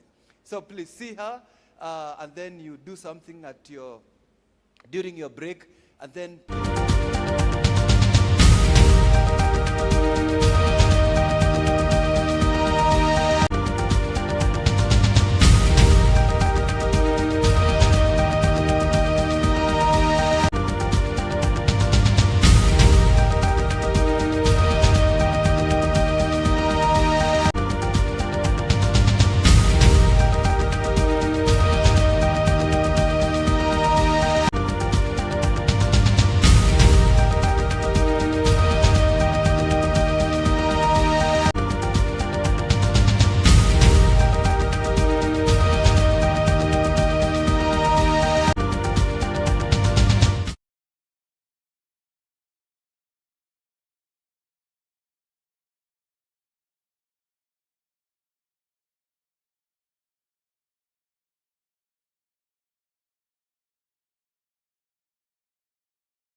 there he is.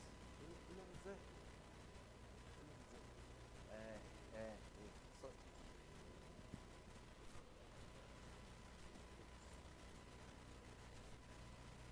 all right, I think we can start. In my earlier days,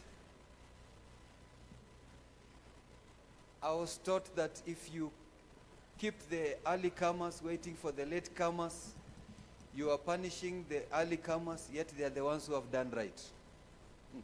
So we will start.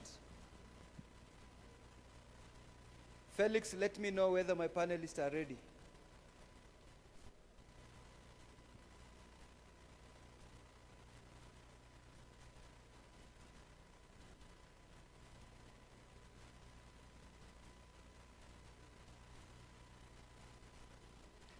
Yes, we encourage you to come. Just come.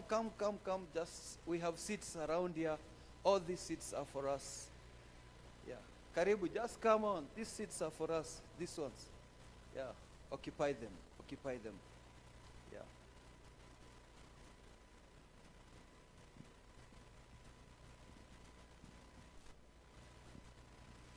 All right, as we do this, just want to invite the panelists for this session.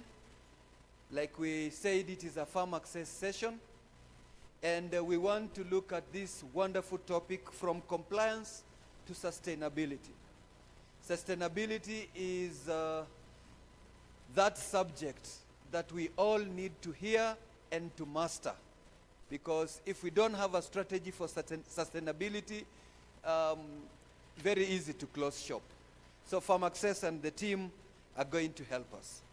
So in our panel, we have Willis Rene. We have Willie in the house. Oh, please, come and occupy. Please, let's appreciate our brother Willie as he comes. Please, just take a seat. Yeah, just up in between. And then Dr. Dan Cura. Dr. Dan from Mater Hospital. Please, let's appreciate Dr. Yeah, join our panelists. And I also have Dr. Kendrick Muganda. Please appreciate Dr. as he comes. Yeah, I think I can give you this.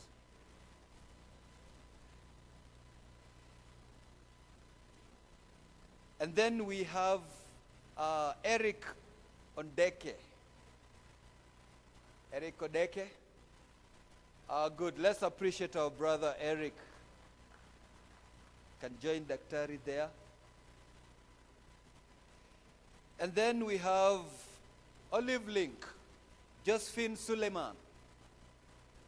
Olive Link. Karibu. Please appreciate Dr. here, one of our very old Rupha members, and still going strong. Karibu hapa, karibu hapa. Ama nikuweke hapa katikati. Ndio blend hapa katikati. That is it.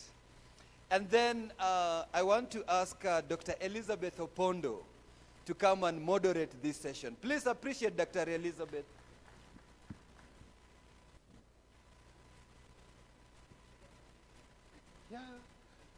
Yeah, you can be there. I will give you this mic, Dr. There is an extra one here. Maybe we can share that. Just check whether they are on. So ladies and gentlemen, let's give our attention to our panelists as I hand over to the moderator, Dr. Elizabeth. Karibu sana, Dr. Thank you very much. I feel honored to be part of this panel and to be moderating because we've got some giants in the room. As we've said, my name is Elizabeth Opondo. I am an improvement scientist working with introspective research. And based on what I've heard from the previous session, we've talked about digitization and some of the changes that are happening in the health ecosystem. But one thing that we also want to touch on is quality and how that is going to add value into the healthcare system. And there's legislature that's coming up that will also support this. So I'd like to give my panelists an opportunity to tell you who they are and how they got into this quality space. And we'll start from the far end with Eric.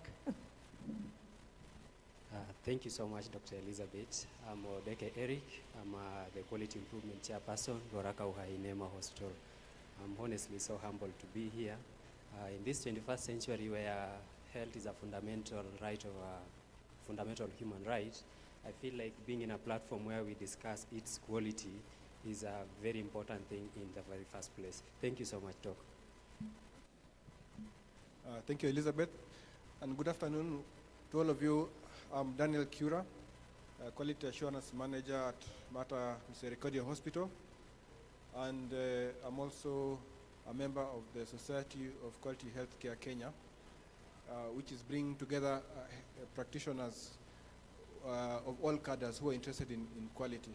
So I've been in the quality space for more than 15 years, worked in various healthcare organizations, familiar with quite a number of standards like Joint Commission, ISO, KQMH, SafeCare, and others. So I'm really happy to be with in this forum and share with Rupha members. Thank you. Good afternoon, everyone. My name is Josephine Suleiman, CEO and founder of Olive Link Healthcare. For us at Olive Link Healthcare, quality was not an option. I mean, we intended to do quality work from inception. And so when Farm Access came, we were very happy to partner with them. And we have been implementing the quality. We have been in the journey of quality. And we have progressed. Right now we are at level 3 self-care assessment, and we are working towards level 4. Hopefully within the next 2 months when our next assessment is coming up. Thank you.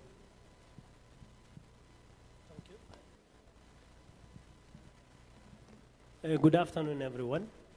My name is Willie Sorine, Country Director at Farm Access, and I'm very happy to be part of this discussion today. Farm Access has been very active in supporting the integration and consideration of quality and standards in the provision of healthcare in the Republic of Kenya through pioneering the safe care methodology and model of quality. And we've done that for over 15 years in Kenya. And through that, we've supported institutions, clinics, and even government hospitals to improve on their quality, the service of their quality through the standards. And over time, again, we've been successful in transferring this to an additional 25 countries. It's my pleasure to be in this discussion. Quality is an integral part of the success in provision of healthcare, and we hope that we can stimulate, create more understanding, and more momentum towards adoption of quality in provision of service. Thank you very much. Good afternoon, everyone. My name is Dr. Muganda Kendrick. I represent Strali, like the Director, Hospital Operation and Strategy. I also represent Tranquil Medicare, where I work like the Chief Operations Officer. I've been in quality for almost the same time as Dr. Dan Cura. And for us doctors who went to quality, it was not really that it was something we wanted to do, but we went there by need. So we were in the hospital. Sometimes you find that we're having a lot of litigation. Then what is happening here? Then it's like go and do a root cause analysis. Then we train up for root cause analysis. You go to the kitchen. You find that all the patients are having some infectious diarrhea. Then what is happening here? Then you go and learn about ASAP. Through that, then we have developed a passion for hospital operations, where we want to link in quality standards so that we are not reacting now. That's my brief journey with quality. I'm excited to be here to share some of the lessons we have learned the hard way. Thank you all very much. I think we are headed for a very a vibrant discussion, and I hope that the people in the audience will add to our conversation as we go along. I think just to set the scene a little bit, thinking about the healthcare ecosystem as a whole and generally health in the global sense, I'd like to pose one question to you, Willie. Since PharmAccess is already putting in so much effort in terms of developing standards and assisting some of the facilities in gaining quality at a specific level, where do you see this as adding value to the system?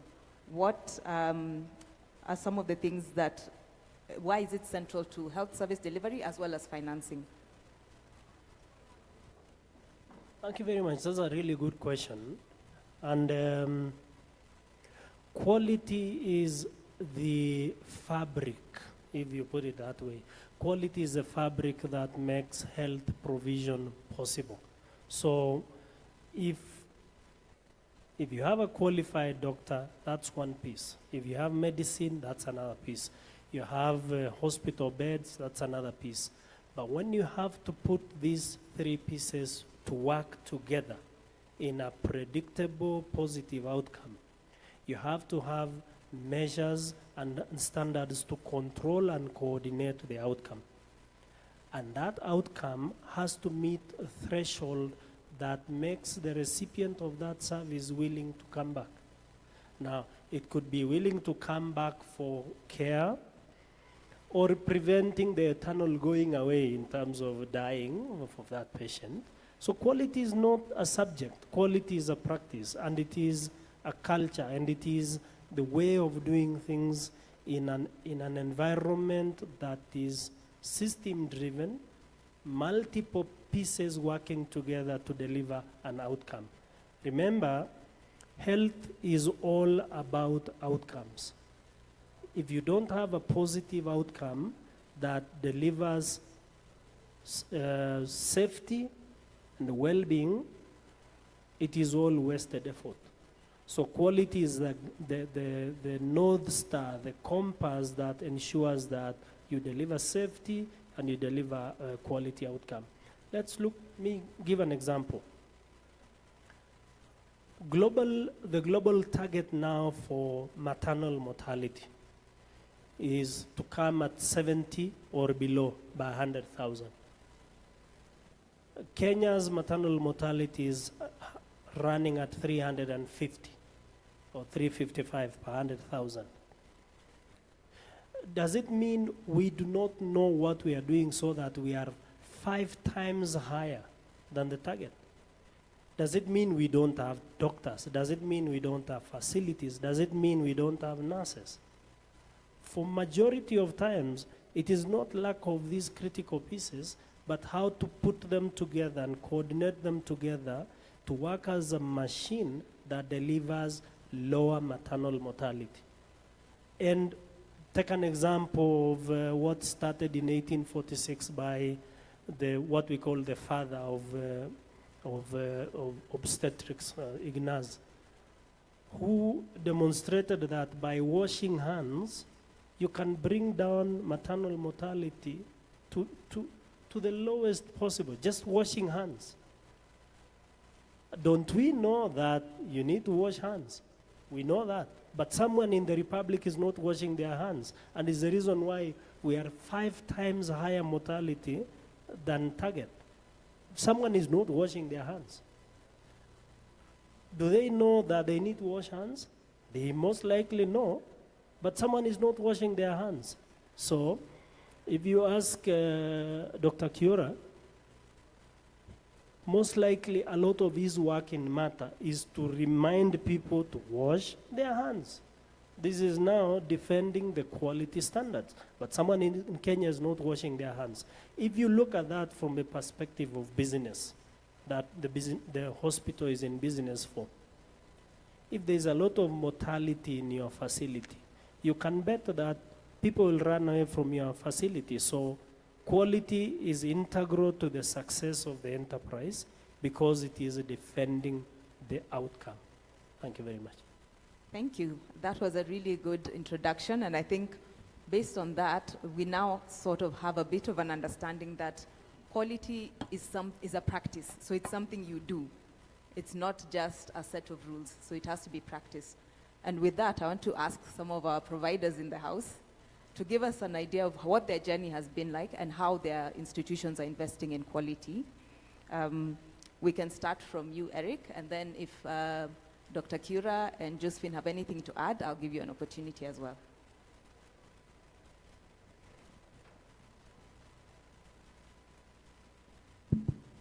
Thank you so much, Dr. Elizabeth.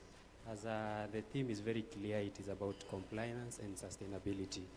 For us who are passionate with quality healthcare, before you even venture into investing in whatever aspect you want to invest in quality, you first of all have to go deep into it and identify those specific gaps that you feel like you need to bring to, or maybe to meet the need in it.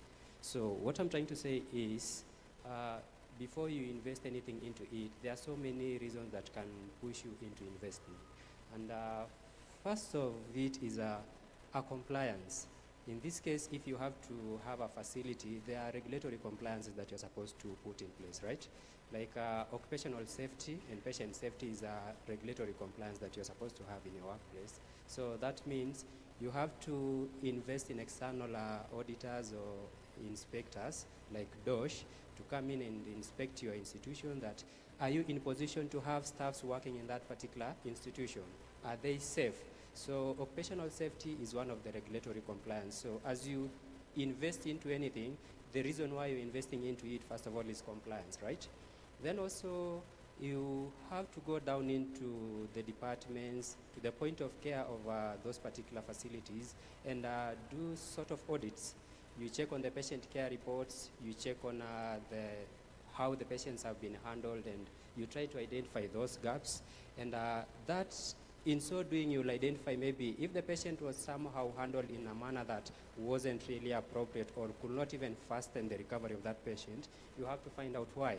Maybe the equipments in that particular department were not enough, or maybe they are not in position to handle the case, or maybe also you'll end up realizing that the level of competence of your staffs was not at par with the condition we had with the patient, right? So that pushes you to think of investing in something about it, which could be maybe buying the equipments, right? Which could also be maybe taking your staff for training so that you curb that particular gap and increase the quality of the service you are offering. And also, other things that can push you into investing is the feedbacks you get from your patient.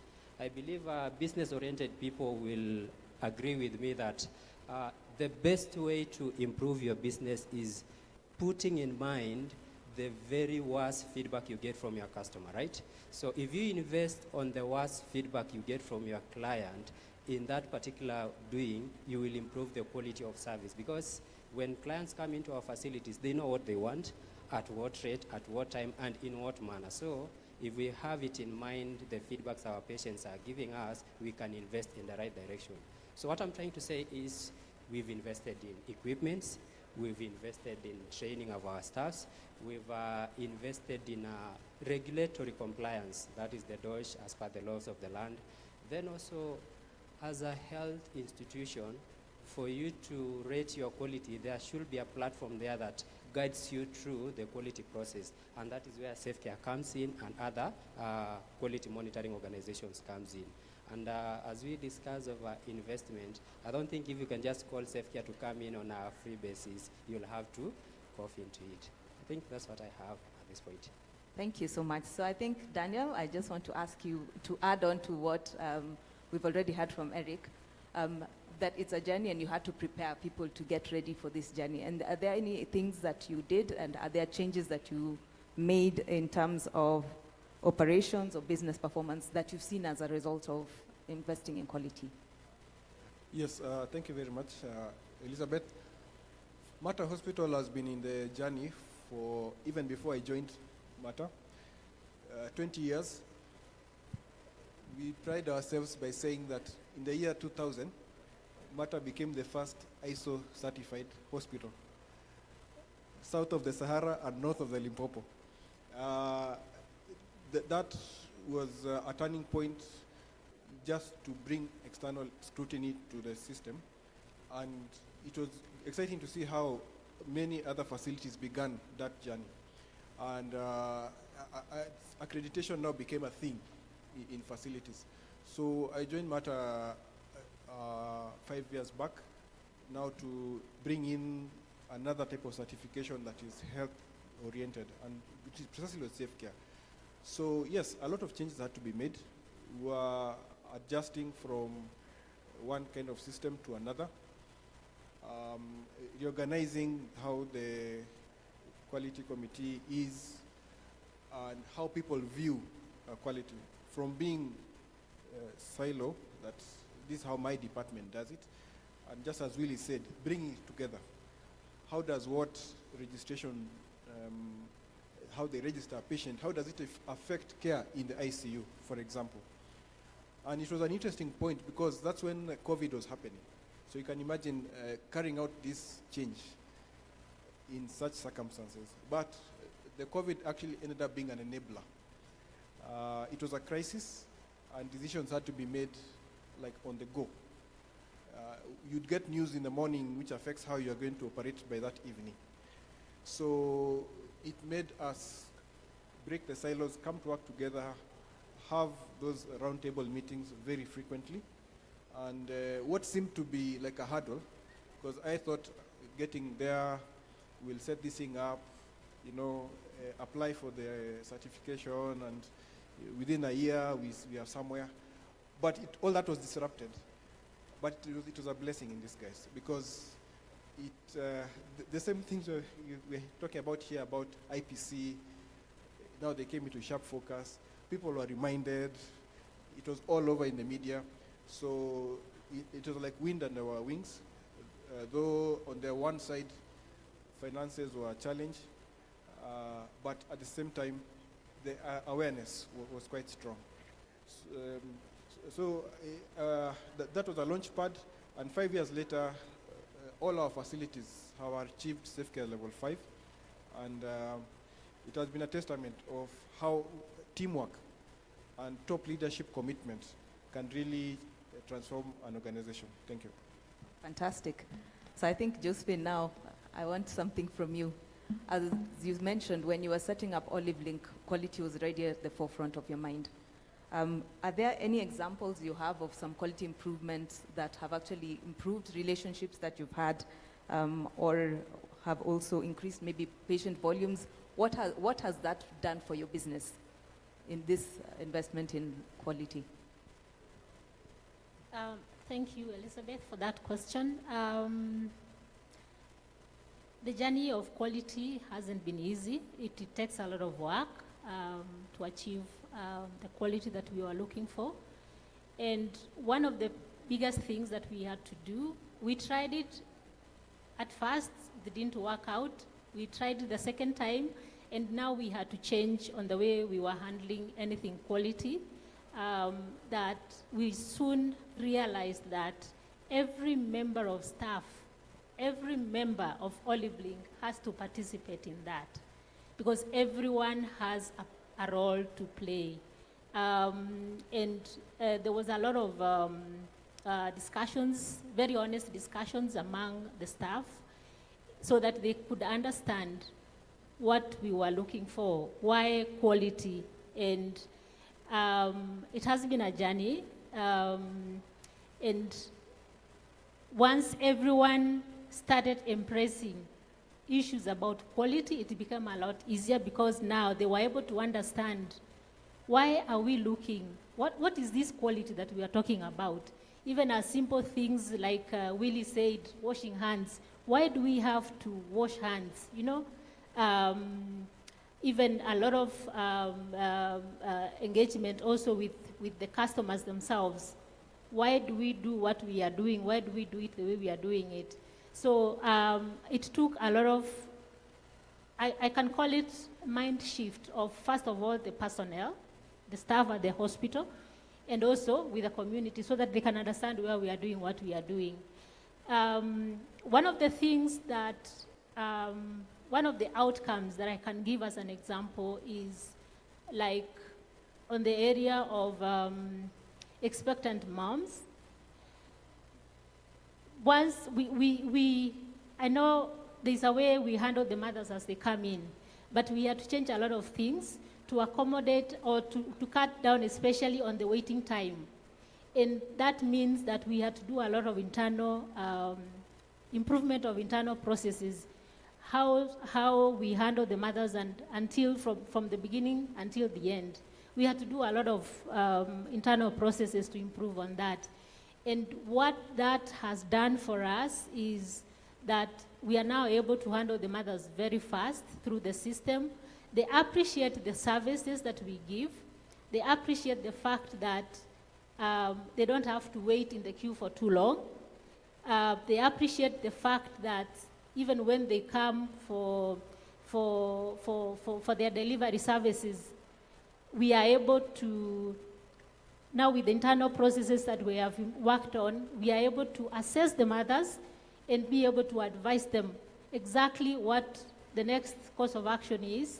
And also, if like for one reason or the other, we have to refer a mother for maybe to a higher facility, then they are able to understand the reasons why we have to refer them. So we have a very rigorous process on how we assess the mothers.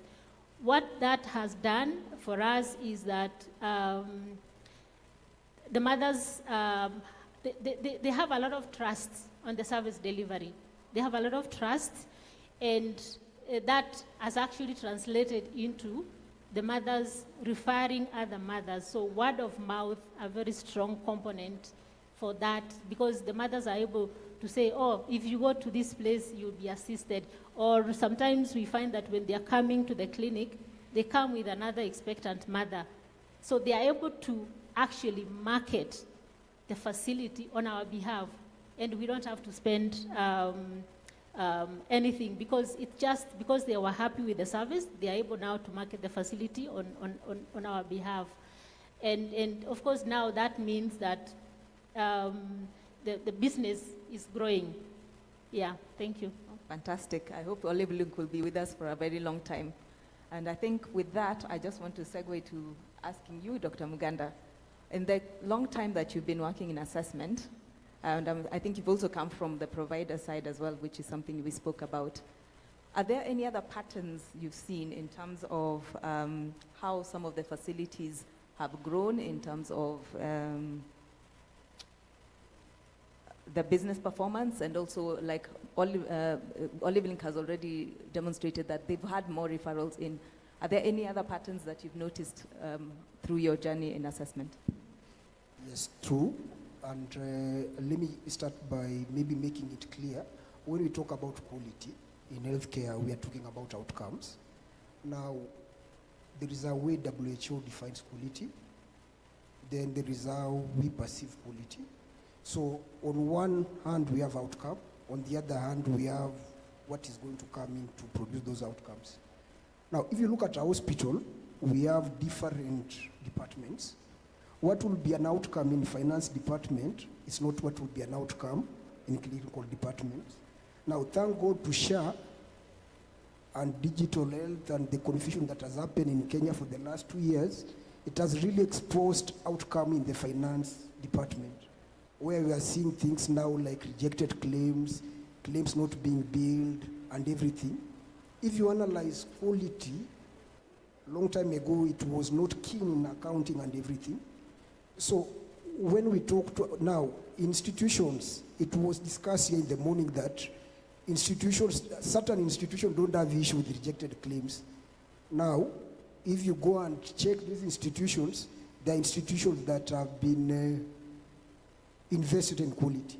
So that is already a testament. I don't believe that's an issue at Malta, that's not an issue at Aga Khan, that's not an issue at NPSHA. But for us, upcoming institutions, there is an issue. So you see now, this is a financial outcome that is really causing pain to investors. So let me talk about some of the patterns that I've observed in facilities that have really improved efficiency and optimization along all the departments. So first of all the facilities that are going to quality, that they're looking for quality, even if you move away from healthcare, they are interested into optimization and efficiency. Bottom line, everyone will tell you, I want optimization of these services and efficiency. So then how do we optimize? How do we make efficiency? That is now what Safe Care does for healthcare facilities. So the first thing that we want to do when it comes to optimization and efficiency, then it comes the issue about sustainability. Will this facility be there tomorrow? That's what Eric talked about. Then we'll do the first thing that is called risk. Risk will check, are you having the right staff? Do they have licenses? Is the facility have licenses? We'll come up with the risk register. We'll come up with treatment and corrective action and mitigation at that level. I believe that will be Safe Care level 1. The risk, even fire, in case of fire, will this facility run? In case you don't have water, like a backup, will this facility run? Do you have a generator? So those are basic things that will make sure that the hospital will be there tomorrow. Then we go even to finance. What is your cash at hand? Are you able to pay salaries? Do you have all those things? So this is what quality will bring. Then we want to check the processes you have. Are these processes good? Are they serving the vision and mission? And this, if you have the process, do you have the infrastructure to support these processes? So these are some of the things we want to dig in, and we have case studies at every place, which I believe they are on Safe Care website. You can check them and do it. Then another thing we want to check, you have the infrastructure, you have risk. Now, the practice, what we say that Cura is following people to wash hands. Now, is this practice really what is written in these processes? Are they really matching? Or you have very nice processes somewhere in a shelf, and the staff are doing their own things. Now, how do we assess this? We want to look at the knowledge. Is there a knowledge gap? Then if there is a knowledge gap, what is your training plan? How are you training these staff to make sure that they are there? Then it comes behavioral modification, then it becomes a culture. Now, if you sort some of these things, you will retain your staff, you will improve your profit. Quality will never be expensive. So this is a nutshell I can explain about.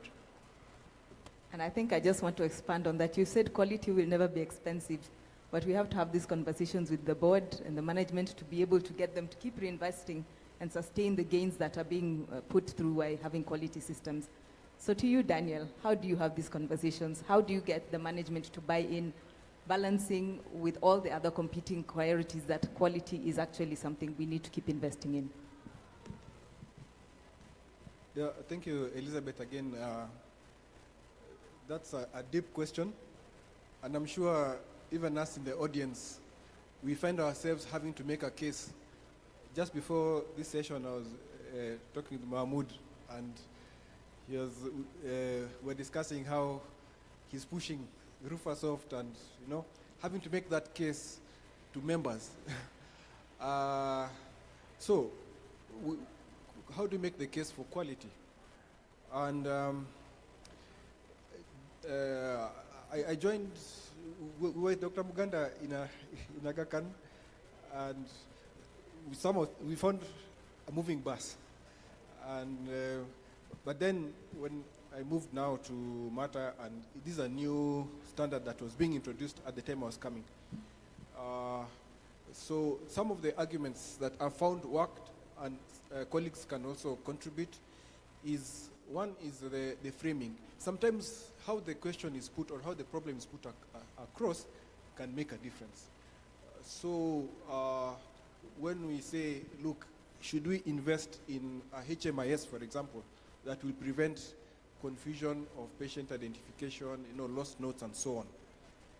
Look at that cost compared with the cost of litigation, because from time to time we find ourselves as providers in front of the medical and dentist practitioners council to justify why did this complaint has come, and at that time what speaks is the notes. So are the notes available? And we say, oh no, the floods came and they went with our file. So litigation. The other bit is efficiency, and clients do appreciate when services become efficient. So using the data within the system and showing that those places where quality has been implemented, there is efficiency. A small change, like for example, today when you come to Mata, you'll be triaged first before registration. See, it brings the issue of patient trust, what Josephine was saying, that I'm appreciated. You see, that's a value-adding step. I came to be seen, not to be asked how are you paying, what is your, is it M-Pesa, is it card, those kind of things. So do a small change like that. There is feedback from patients and say, you see, our patients do appreciate this small change you have done, and then you're given more resources to proceed. And starting with things that are, I would say, easier to implement. Because there are some projects which cost an arm and a leg. Others cost nothing, actually. For example, the Kaizen improvement. Just being able to sort things to, sanitize, sustain. And you'll find it's actually the frontline staff who are quite excited. Another example comes to mind, having done Kaizen in one of the wards. And after finishing the project, staff did not want to be moved from that ward because they said, here, even my quality of life has improved. I'm less stressed at work. I know where to get things. I'm admitting a patient. It takes me, we had the 2-second rule. If I'm looking for a Branla, count 1, 2, I found it. If I'm looking for, this patient, things like soap, toothpaste, whatever, 1, 2, it is there. So life is improving. And there is a regulator. We are situated, our main hospital is in South B. We are neighbors with NEMA. And I think they tend to be a lot of our friends. So we have become friends, let me say. And so the regulator can come and also put a case for quality. We have the quality, patient and quality bill that is in Parliament. That one for sure will change dynamics. We'll have to comply. But as Eric said, you have other, like the DOSH Act. So explaining to people the law. We have providers who, they have started a hospital, but they have not read the law to detail.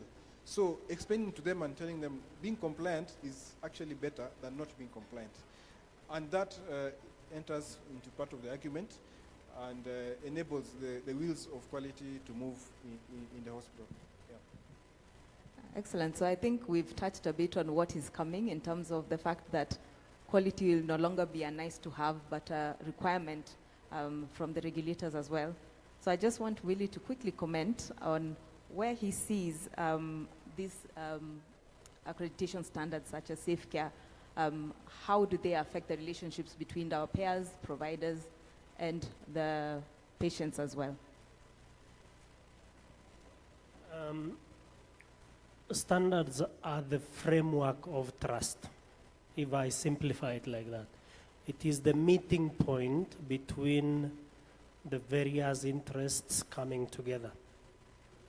Take the example of KEBS. If anything comes into the Republic of Kenya and it is written in a foreign language and you can't tell what it is, sometimes you only rely on the stamp by KEBS as the reference point to accept that it is good. So the accreditation standards are the arbitration point, the meeting point where trust is established between the various parties. So take the example of a hospital and an insurance company. You're filing a claim, the insurance company pays. Will they pay because they believe you did something for their patient? Or will they pay because they believe you did the right thing for their patient? And you can only argue that you did the right thing for the patient because you are guided by standards and you are anchored down in a self-imposed requirement to deliver an outcome. So standards bind you to an intention to deliver an outcome. Now, that relationship is far easier between the insurance and the hospital because you could have a contract, you sign a contract, you say you'll do this, you'll perform according to that. There's minimum performance standards between a hospital and the insurance company. But what about the hospital and the patient where there is no contract? It's voting by choice. And that choice can be guided by what they hear or what they see or the previous experience. Woe unto you if it is by what they hear, because you never get a chance to defend yourself. A patient just dismisses you and says you are a bad place by what they hear. It's a very unfair situation. But unfortunately, this is what they received probably from someone who had it as well or someone who experienced it. So having accreditation and arbitration standards is what defines the terms of engagement and the rules of relationship in a way that builds the first or the starting point of trust.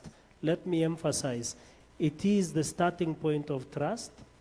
It is what defines the rules of engagement and the rules of that relationship. Without the accreditation standards, everything is a guesswork. And unfortunately, Kenya has, for the longest time, worked without accreditation standards in the healthcare space.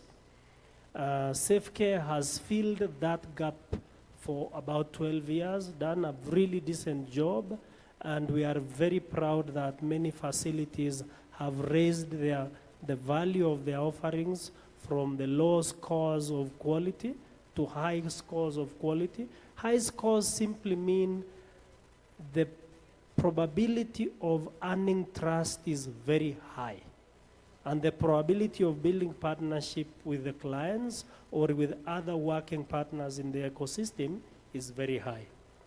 Now, SafeCare has been self-imposed. An institution chooses to go by that for their own interest and developmental journey. But when the government bill comes, it will be mandatory, and it's likely that it will tip many institutions to failure if they don't comply. Thank you very much. Fantastic. So I think we'll need to wrap up our conversation, which I think we could go on for a few more hours, but unfortunately our time is up. But with that, I just want us to give a few parting shots, and I'll start with you, Dr. Muganda. In terms, because Willie has mentioned about the scores when you're looking at accreditation standards, and have you seen that making facilities a bit, how has that affected the attraction of insurers and investors into hospitals? What has been your experience? So now, talking from an aspect of hospital operation now, not like an assessor, I'll want to echo what Willie said first. Actually, accreditation will build trust with the insurance and everything, because they will be, if this hospital has joint commission international, what they are doing is trustworthy, first of all. If they have ISO, what they are doing is trustworthy. If they are having SafeCare, what they are doing is trustworthy. But again, in my observation, I've observed that most of the hospitals who have up to SafeCare level 5, if you just look at their revenues, it's somewhere. And if you can directly link the SafeCare standards to the revenue, because you see, there is a structure, it's like a skeleton. There is much you can support. And which SafeCare comes, it will start with basic sustainability. You are sure that this hospital is not going to close tomorrow. So you see, that's already trust from your employee. You are going to retain employees, because the employees, they will know that they will have a job tomorrow. That will reflect on how they are going to treat clients. It means you have employees who are satisfied and they are treating clients. Then another thing which you'll want to see, it's when you want to attract funds, especially even if you want to work with the grants, they'll want to understand if you have a structure to implement this program. And some of the structures they will want to check first, they are things that we have been already addressed in SafeCare standards. So if you get yourself, you have been accredited, it means we have research, grants coming in, you are likely to be picked. Because for instance, let me just use the example, for instance, they want to do TotalSoft, what you have seen here, MamaSoft or what. They cannot come to your hospital if you don't have an HMIS, and these are some of the things that SafeCare is pitching for. So you have it, you are somewhere else. And then again, it goes to attracting now funds. You want to expand, you want to do other things. Now, these you can check. If you look at some of the things that the bank will ask for, there are things already covered in safe care standards. Because how will they give you grants and the hospital will be banned tomorrow and you don't have even firefighting, you don't have even, you cannot, you see, you won't be given grants. So they will give you 100,000. Even our friend who was here with the processing claims and giving loans, he won't give you that money. So I'll tell you that quality is not expensive. It's very cheap, and you can do whatever you are doing to achieve it. Thank you very much for that parting shot. And then I'll go on to Josephine, and then Eric, and finally we'll get something from Daniel. If someone wanted to start this journey today, just wrap up, what would be the one thing that you would tell them to start looking at? Thank you, Elizabeth. If you were to start on the journey of quality, the very basic things that you need to have in place is, first of all, compliance. That is very key, 100% compliance. Eric talked about OSHA and all that, NEMA, that needs to be in place. The other thing is that, what is your vision? Yeah, you must have a quality vision of your facility, because that is also key. That is what will drive you into doing that. And also the investment that you want to do. You need to be able to mobilize your personnel to understand what is this vision that you have. That is also very key, because they'll be the ones who will be doing the work probably. They are the ones who are looking after the patient. So you also need to have a very strong clinical team, because we are all looking at the clinical outcomes of the patients. So you must have a very strong clinical team to handle the patients for better outcomes. I think those are some of the things that I can say now. Okay, Eric, if you have something to add, I'll give you 30 seconds, and the same for you, Daniel. Thank you so much for that. Personally, I would say quality is a journey, as we have said. And if I have to give an example of an institution where I come from, that is Waraka Wainema Hospital, we've been in safe care for quite a longer period of time, from 2016, and all this time we've managed to have top level 5 safe care quality standards for 4 consecutive times. And for those institutions that are coming in and chasing quality, what I will say, it is a journey. And it is a journey in the sense that you have to do one thing at a time and make sure you do it to your best. For instance, if you want to have quality as a culture, some people define quality as a habit, some define it as a culture, some define it as the unlimited ability to put each and every effort every day for whatever you do. Me, I'll say, if it is onboarding of your staffs into your system, integrate quality in it, in the sense that you can have the quality improvement committee, in even the interview panels, integrate the quality improvement platforms into the appraisal form, so that when you are trying to also see the output of your staffs, their work assessment level, how are they performing in their departments, have the quality aspect of it in monitoring the progress of those staff. In that sense, it will trickle down all the way from management, from the passion, first of all, by the management, to onboarding of your staff, to appraisal of your staffs, and at the end of the day, it will be something sustainable. And the last thing I'll say to safe care, patients, we believe they haven't gained independence, and that's why they come to us, right? I will ask them to go outside the box. We have children institutions, we have the geriatric institutions. They are equally vulnerable, and I believe if safe care can push these standards into such institutions, I believe our elderly relatives, our children will also be very safe in those places. Thank you so much. Daniel? So my parting shot in 30 seconds, have a plan. Perfect. If you don't plan, you will fail.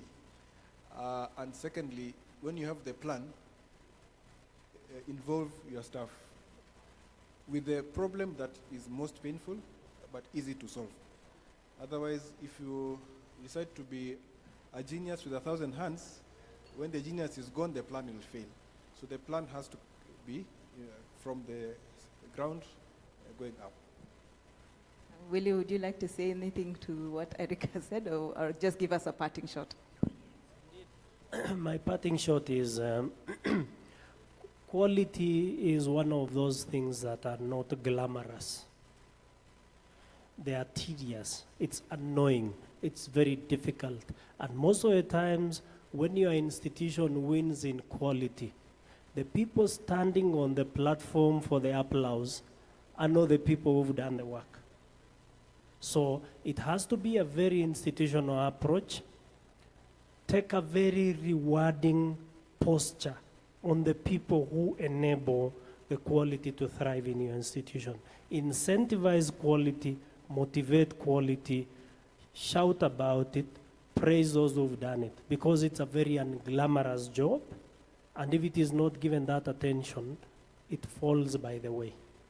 You want that result, motivate, incentivize, celebrate it. Thank you very much. Thank you so much. And with that, I'd like to ask the audience to give a round of applause to our quality champions.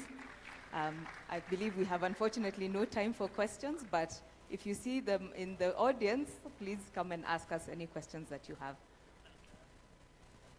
Thank you so much, Daktari, but 1 minute. I think there is a question that, one question that we'll pick. I think here, Maud.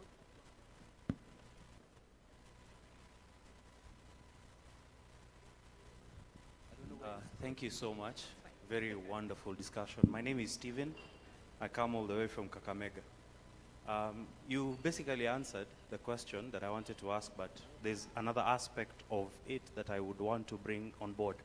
There's a statement that goes that when the mind is blind, the eyes do not have value because we see through our minds. And in the healthcare workforce, we've had one major problem that has not really been properly addressed, and it's mental health. And I was just maybe wanting to propose in this panel, could we consider mental health as an aspect of quality improvement? Because if our mental health is not properly taken care of as healthcare workers, whatever processes, whatever plans, whatever structures we have that we want to implement, and the mind is confused, is disturbed, and is having many issues that we are not being addressed, we may not actually achieve quality improvement practices that we envision. So would it be possible to maybe propose mental health practices for healthcare workers? Thank you. Does anyone want to take that one? That is a very good question, but okay, just to respond to it, it's something which also needs to be improved. But these are some of the things that when we are looking at staff retention, we want to get the feedback and staff satisfaction. So it comes there, and we want also to ask the leadership what they are doing about this. If we are having a high attrition level, why are staff leaving? Why are they not settled? And it's something which can be multifactorial. From my experience, we have seen some of them, it could be because of they are not sure of the job tomorrow. Another, it could be what Dr. Jura said, that it's the way the workplace has been arranged is stressful, so it's multifactorial. And from the standard perspective, it will be just at the satisfaction, but now at the facility, we need to dig deeper, because the factors will be unique per facility. Sure. I don't know if I've answered your question.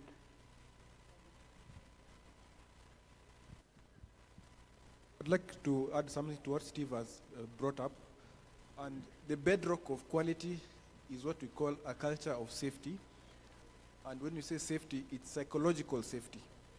So staff must feel that they will not be victimized in trying to propose improvement. And as facility owners or as those in charge, we must create that environment where our staff will not think their job will be at stake, or they will be put on the spot for reporting, even themselves, for something that went wrong. Once you have that, of course, we are not saying people should not be accountable, but there is nobody who goes to work intending to cause harm. And that's what we should understand, that when an adverse event happens, let it be an opportunity for learning. We should develop learning organizations, facilities that learn from the data they are collecting on incident management, and that is a thing. It's normal. So that will really help the mental status of our staff. Yeah. Let me make a comment in favor of his question, because my colleagues here have answered it from the perspective of the HR design. But quality is very dynamic. It keeps on changing, and integration of new thinking has to happen. If you were born in my time, when we used to boil needles before injection, quality at that time was have some boiling water, have a fire and something. But it's changed to the point of have disposable needles now. If the world is moving so rapidly, the workload on an individual, the equipment on an individual, the capacity to absorb pressure on an individual is changing in such a way it can no longer be considered to be curable within HR practices, then it is reasonable to consider extracting mental health as an independent measure of quality and define standards for it. Otherwise, we could imagine we cure it from HR, and we really don't. Mental health is progressively becoming a standalone issue in our lifetime, such that if I resurrected my grandfather and told him today to talk to a counselor, he probably will ostracize me from his home. What kind of a weak man are we talking about here? But it's become a reality such that it is no longer enough to surrogate it to a standard practice. It can be a standalone issue. I defend your argument very strongly on that. Thank you. Panelists, I think that's a great thing, and that rejoinder actually has brought a new life into this discussion again. Please, let's give them another round of applause. I request my panelists, maybe if you can take a step forward, we take a group picture here before you leave. Yeah, our cameraman will fix that.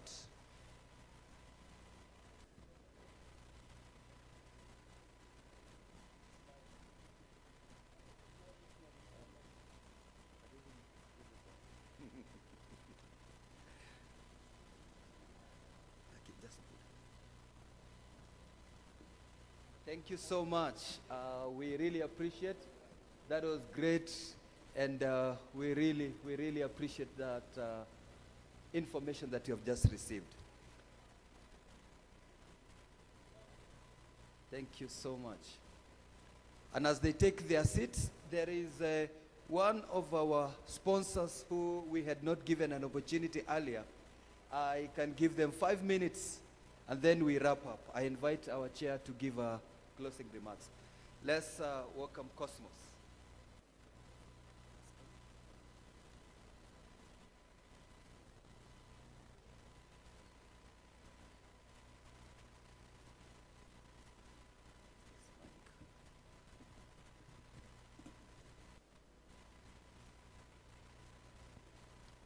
Good afternoon.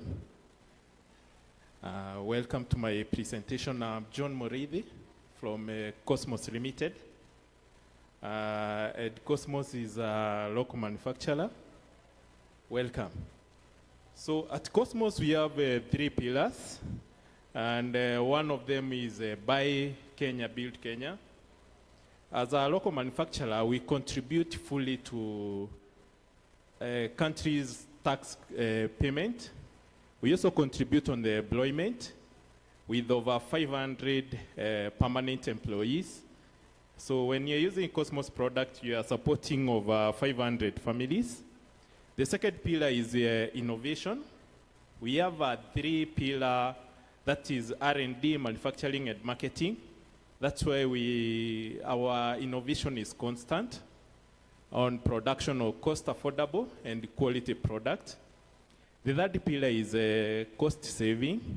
When you use Cosmos product, you save up to 50% of your patient medical bills, improving the patient compliance and better resort on the treatment.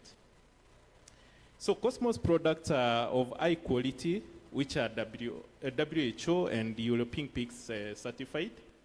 And here are some of the products. I'll start with the CNS, 3D CNS. The first product is our olanzapine, Calmud. Then we have Calmex, Alprazolam, Diprex, Fluoxetine, Crotam, that is our new product, Levetiracetam. We have Pagaling, Pregabalin. Then we have Costapin and Tribez, which is vitamin B1, B6, and B12. So what is Costapin? Costapin is a combination of four molecules, that is paracetamol 450 mg, codeine 10 mg, caffeine 50 mg, and doxyramide, succinate 5 mg. And why Costapin? For management of pains. Could it be toothache, neuralgia, tension headache, postoperative analgesic following surgical dental, muscular and rheumatic aches, headache, dysmenorrhea, and migraines? The next product, the same Costapin, going at a lower up to almost 220 price. The next product is our Levetiracetam, Crotam. Currently, we have 250 mg in two strengths, that is 250 mg, 750 mg, and safe and steady for seizure controls. And why Crotam? Crotam, it's a broad spectrum in efficacy, suitable for all ages, that is from pediatric, adult, and elderly population. Excellent in all bioavailability, having 100% bioavailability. Then high tolerability and safety. Minimal drug, maybe you're using maybe other drugs, there is very minimal interaction. Then there is rapid onset of action, making it steady plasma levels, allowing faster seizure control.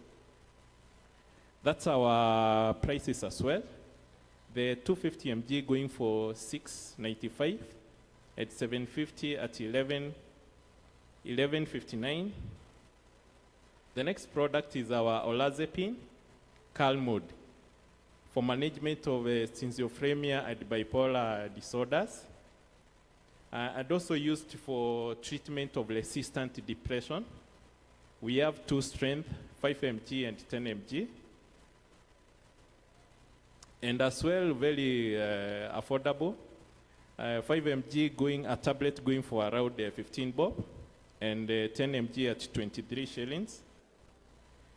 Then the next one is our antihistamines, Meftan Plus. This for adult, a combination of Montelukast 10 mg, Levocetirizine 5 mg for adults and children above 12 years. We also have another one, the dispersible one for kids, 2 years to 5 years. Most affordable combination in the market. And also palatable after you put it in after it disperses in a glass of water. Then we have our gut health. We have our PPY, esomeprazole 10 mg, esomecos. Then we have H. pylori kit, Helicos kit, which is a combination of amoxicillin, clarithromycin, and lansoprazole.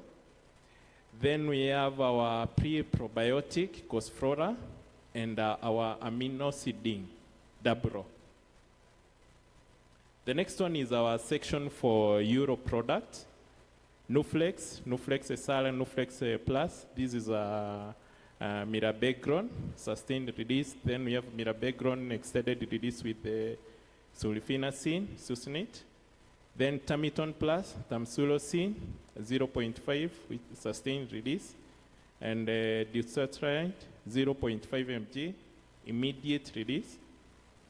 And mostly for Mirabegron of active bladder, that is urgency and urge urinary incontinence and increased neurologic overly active of activity given as a OD dose, both SR and Nuflex Plus.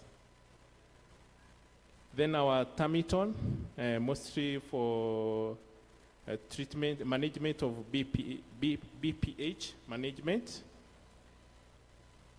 There the prices as well, going up, Tamiton Plus, 45 shillings per tablet, Nuflex SR 54, Nuflex Plus 62. The next one is our intraconazole fungicos, the most affordable intraconazole blood in the market. As well, the price there per tablet at 46. The next one is febuxostat for uric acid management and those people with the gout. We have Fibron 40 mg and 8 mg. Then the next one is reducing the pill burden on the prednisolone. We have prednisolone 5 mg and prednisone for 5 mg. Now we have the 20 mg. This is a game changer. You reduce the pill burden, you improve the patient compliance. Then we come to the hypertension, the 3 pillars in the heart failure management, where we have our blood of glycid, dapagliflozin. Then we have Dicard, sacubitril, valsartan, Vino, Cavedro, and Tibina, tolesemide. We have an extended, for Dicard, that is sacubitril, valsartan, which is, which is an extension from 50 mg. We have 100 mg, then 200 mg. That's a complete one. For hypertensive and statins, we have Telemicos, the triple therapy of telmisartan, amlodipine, and hydrochlorothiazide. Then we also have telmisartan 40 mg and hydrochlorothiazide. It's Telemicos 80. Carditan is our blood for losartan. Then we have Carditan H, losartan, and hydrochlorothiazide. And we also have Carditan EM, losartan, and amlodipine. Then our blood, valinil, amlodipine, 5 mg, and amlodipine, 10 mg. Idulic, that's our blood. Idepamide, sustained release. Then Lipicos is our losvastatin. Atorvastatin, avastatin, we have 20 mg, 40 mg, and 10 mg. Then for offering for novel anticoagulant and antiplatelet, we have our ATIZ, levaloxaban, 10 mg, 15 mg, 20 mg. We also have our clopidogrel, cosgrel, 75 mg, and cadesprin, 75 mg. Those are indications there for ATIZ, treatment of DVT and PE, and also for stroke management, prevention, and in annular arterial fibrillation. Then for management of diabetes, we have quite a number of products, starting with glucoset, the first oral semaglutide in Kenya, glycid, dapagliflozin combined with metformin, glucoel, that is vildagliptin. We have all the strengths from the 50 mg, and then vildagliptin and metformin, glucoel met 5500, 5850, and 51000. Then we have our range of metformins, glucomet, 500, 850. Then we have the extended release, XR. Diaglu, glyclazide. Then our glypine met as well. So our first oral semaglutide, glucoset, we have 3 strengths, 3 mg, 7 mg, and 14 mg. For management of type 2 diabetes and lose weight and gain weight. We have also dropped our prices there.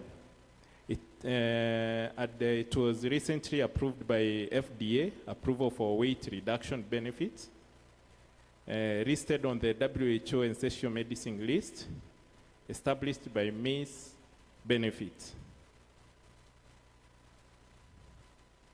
That's 3 mg. Then we have the 7 mg and 14 mg. I will just dwell a bit on the dosage. So how do you take glucoset? It's a daily dose. You start with the 3 mg for 30 days for the body to adapt. It's taken very early in the morning in a fasted state, on empty stomach, that is, with 120 ml of pure water. After you take, you wait for at least that minute before taking any other oral medication or any other food. Then there is a 7 mg. This is the therapeutic dose. If we need be, you can titrate upwards to 14 mg for more effect. Then after 30 days, you can titrate higher to probably the 14 mg. They are available in pack of 10s. Currently, 3 mg is 3,000, 7 mg at that 500, and 14 mg at 5,000, a pack of 10s.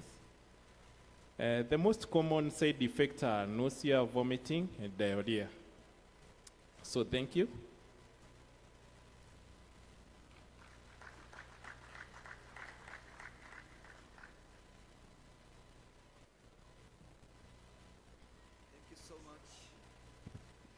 That was Cosmos. Let's appreciate Cosmos again. Our very good friend. We were supposed to have them in the morning, but we were abducted somewhere. Yeah, but thank God they're here. So I'm through with what I'm supposed to do here. My last assignment is to call my chairman, Dr. Brian, to come and give us his last remarks and then tell us what is next.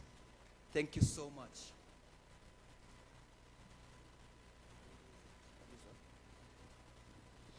So thank you so much to our panelists and our presenters. I have a very simple task.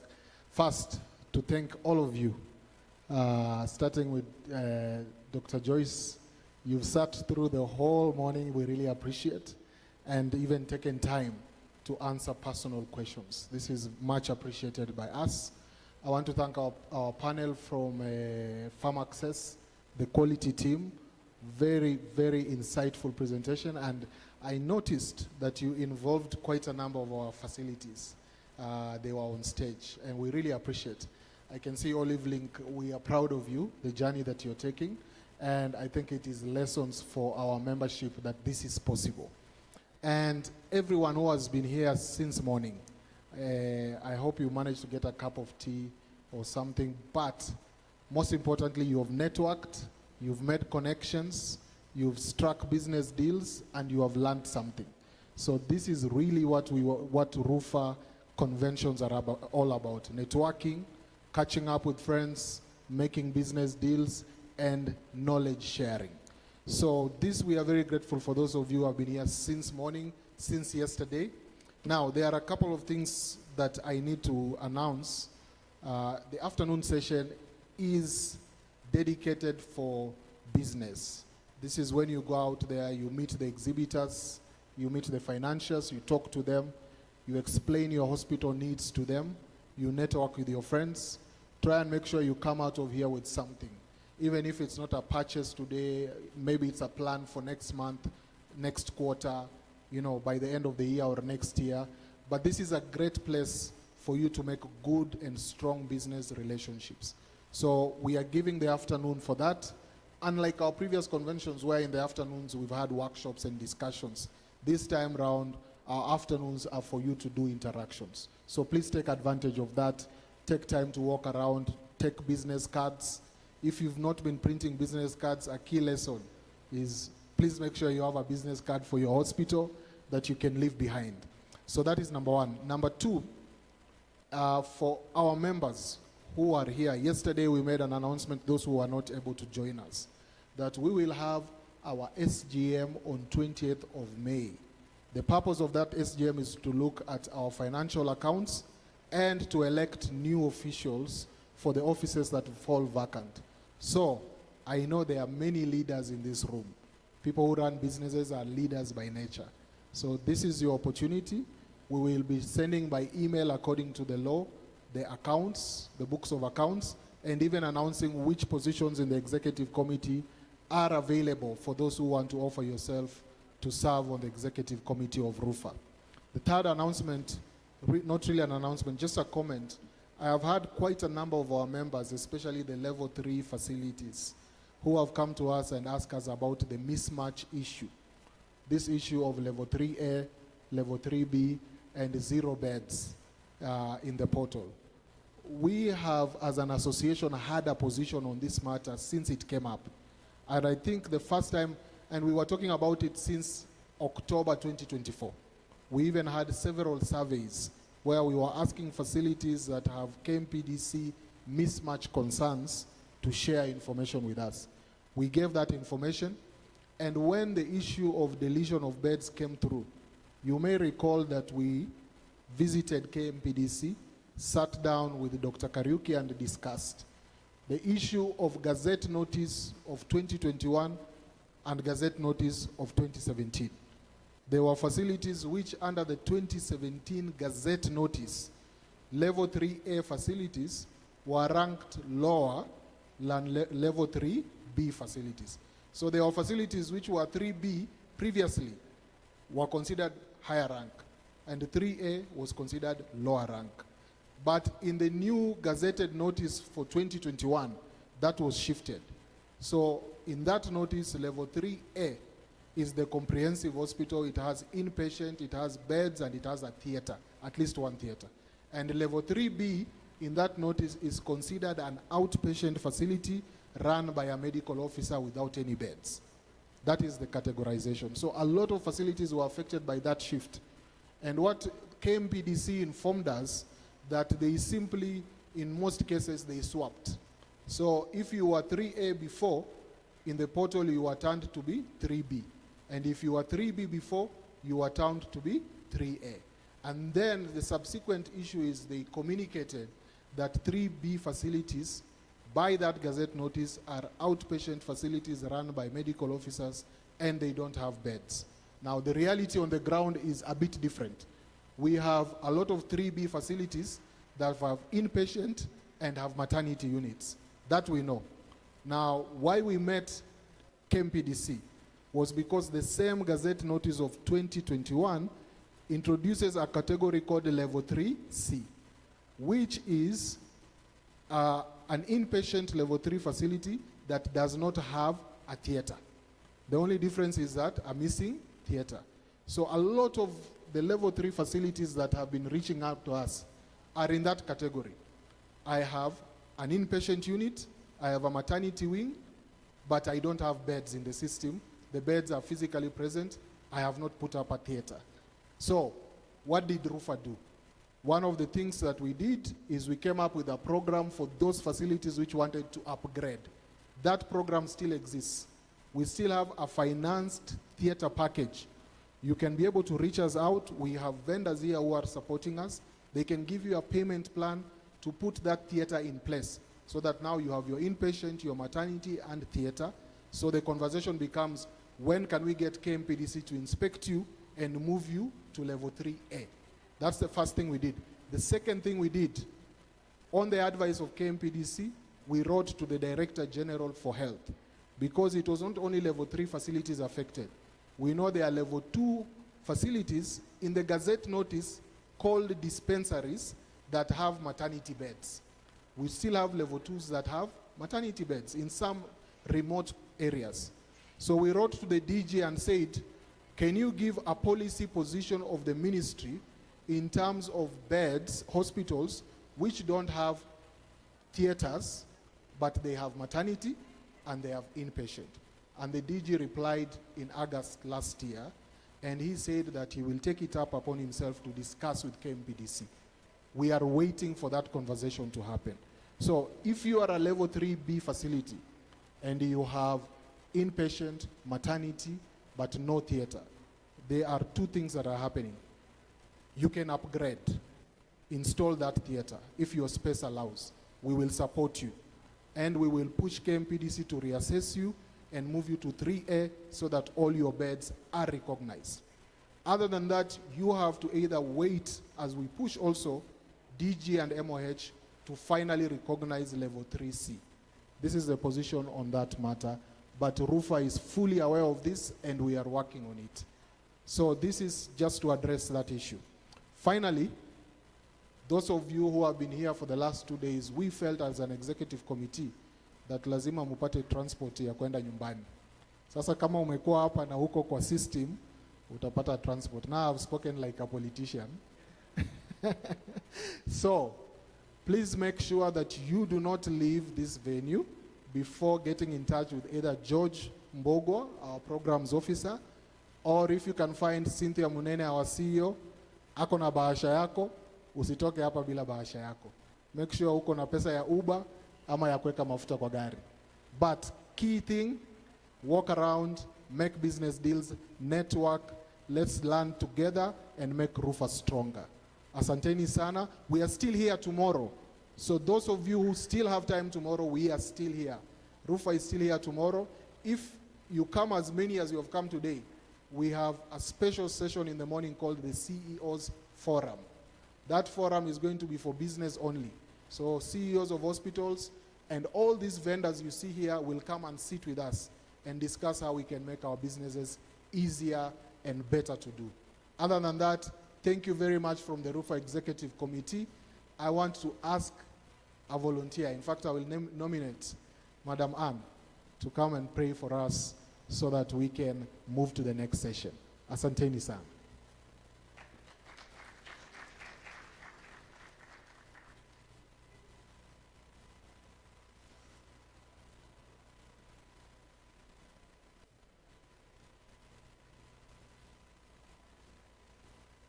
Good afternoon. Let's be upstanding.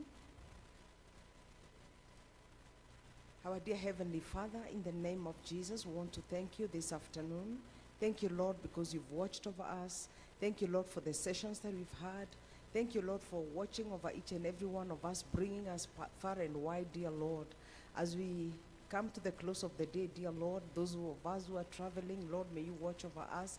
As we arrive safely, all the glory and honor shall come back to you. We thank you, Lord, for this conference, oh God, as we continue even learning and coming, even for tomorrow, Lord, we pray that you may be with us and guide us in all things. We thank you, Lord, for the committee members, those who are working tirelessly. Give them energy to continue, Lord, even working for Rupha, that Rupha will be great for the glory and honor of your name. In Jesus' name we pray. Amen.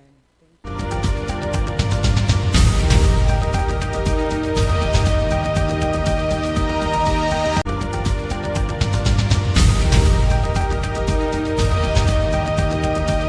Welcome to RadMed, your 360 degrees radiology and healthcare partner. Shop for all your radiology needs, from X-ray machines to ultrasound machines, we have it all. At RadMed, we are dedicated to revolutionizing healthcare.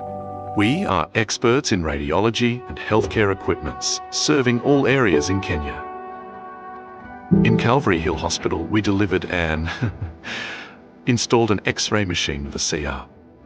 In Ziwa Hospital, we delivered and installed an X-ray machine with a complete CR. In Mwanzawetu Health Services, we delivered and installed a color Doppler machine with 2 probes. Buxton Cherith Hospital, we delivered and installed an X-ray machine with a CR. In Nanyuki Hospital, we delivered and installed an X-ray machine. Esobi Healthcare.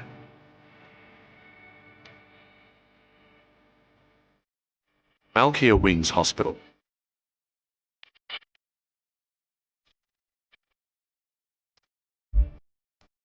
Zenit Care Hospital.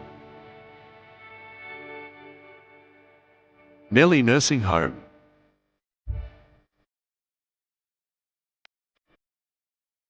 Pro Care Cottage Hospital.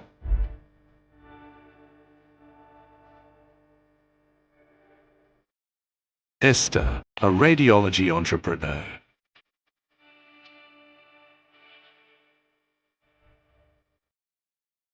Itak Hospital. Peter, a radiology entrepreneur. Mugamo Medical Center.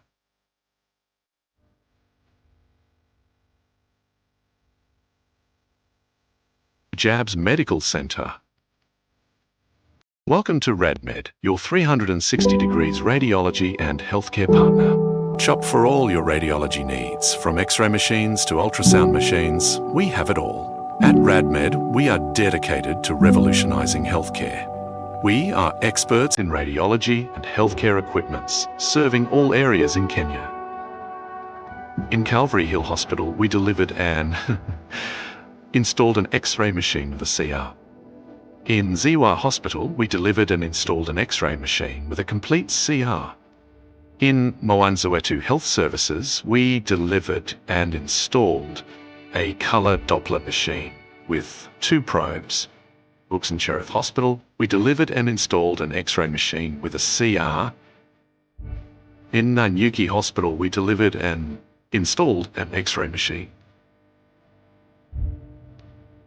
Esobi Healthcare.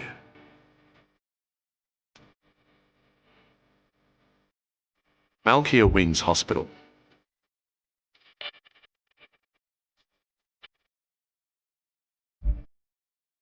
Zenit Care Hospital.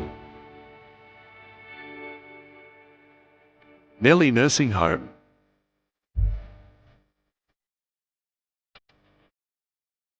Pro Care College Hospital.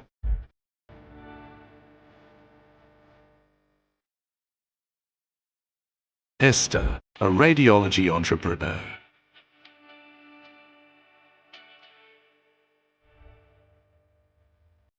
Itak Hospital. Peter, a radiology entrepreneur. Mugamo Medical Center.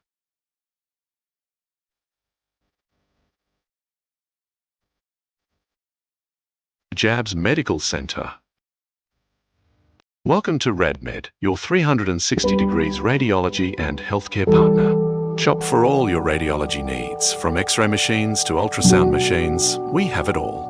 At RadMed, we are dedicated to revolutionizing healthcare. We are experts in radiology and healthcare equipments, serving all areas in Kenya. In Calvary Hill Hospital, we delivered and installed an X-ray machine with a CR. In Ziwa Hospital, we delivered and installed an X-ray machine with a complete CR. In Mowanzowetu Health Services, we delivered and installed a color Doppler machine with 2 probes. Brooks and Cherith Hospital, we delivered and installed an X-ray machine with a CR. In Nanyuki Hospital, we delivered and installed an X-ray machine. Esobi Healthcare.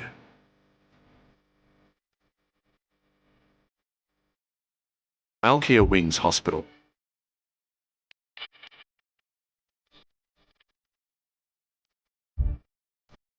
Zenit Care Hospital. Nelly Nursing Home.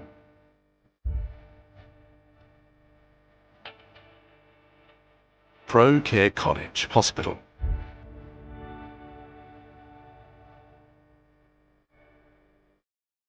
Esther, a radiology entrepreneur.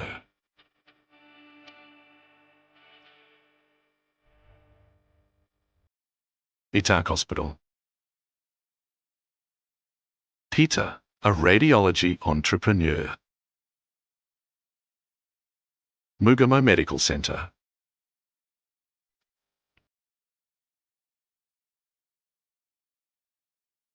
Jabs Medical Center.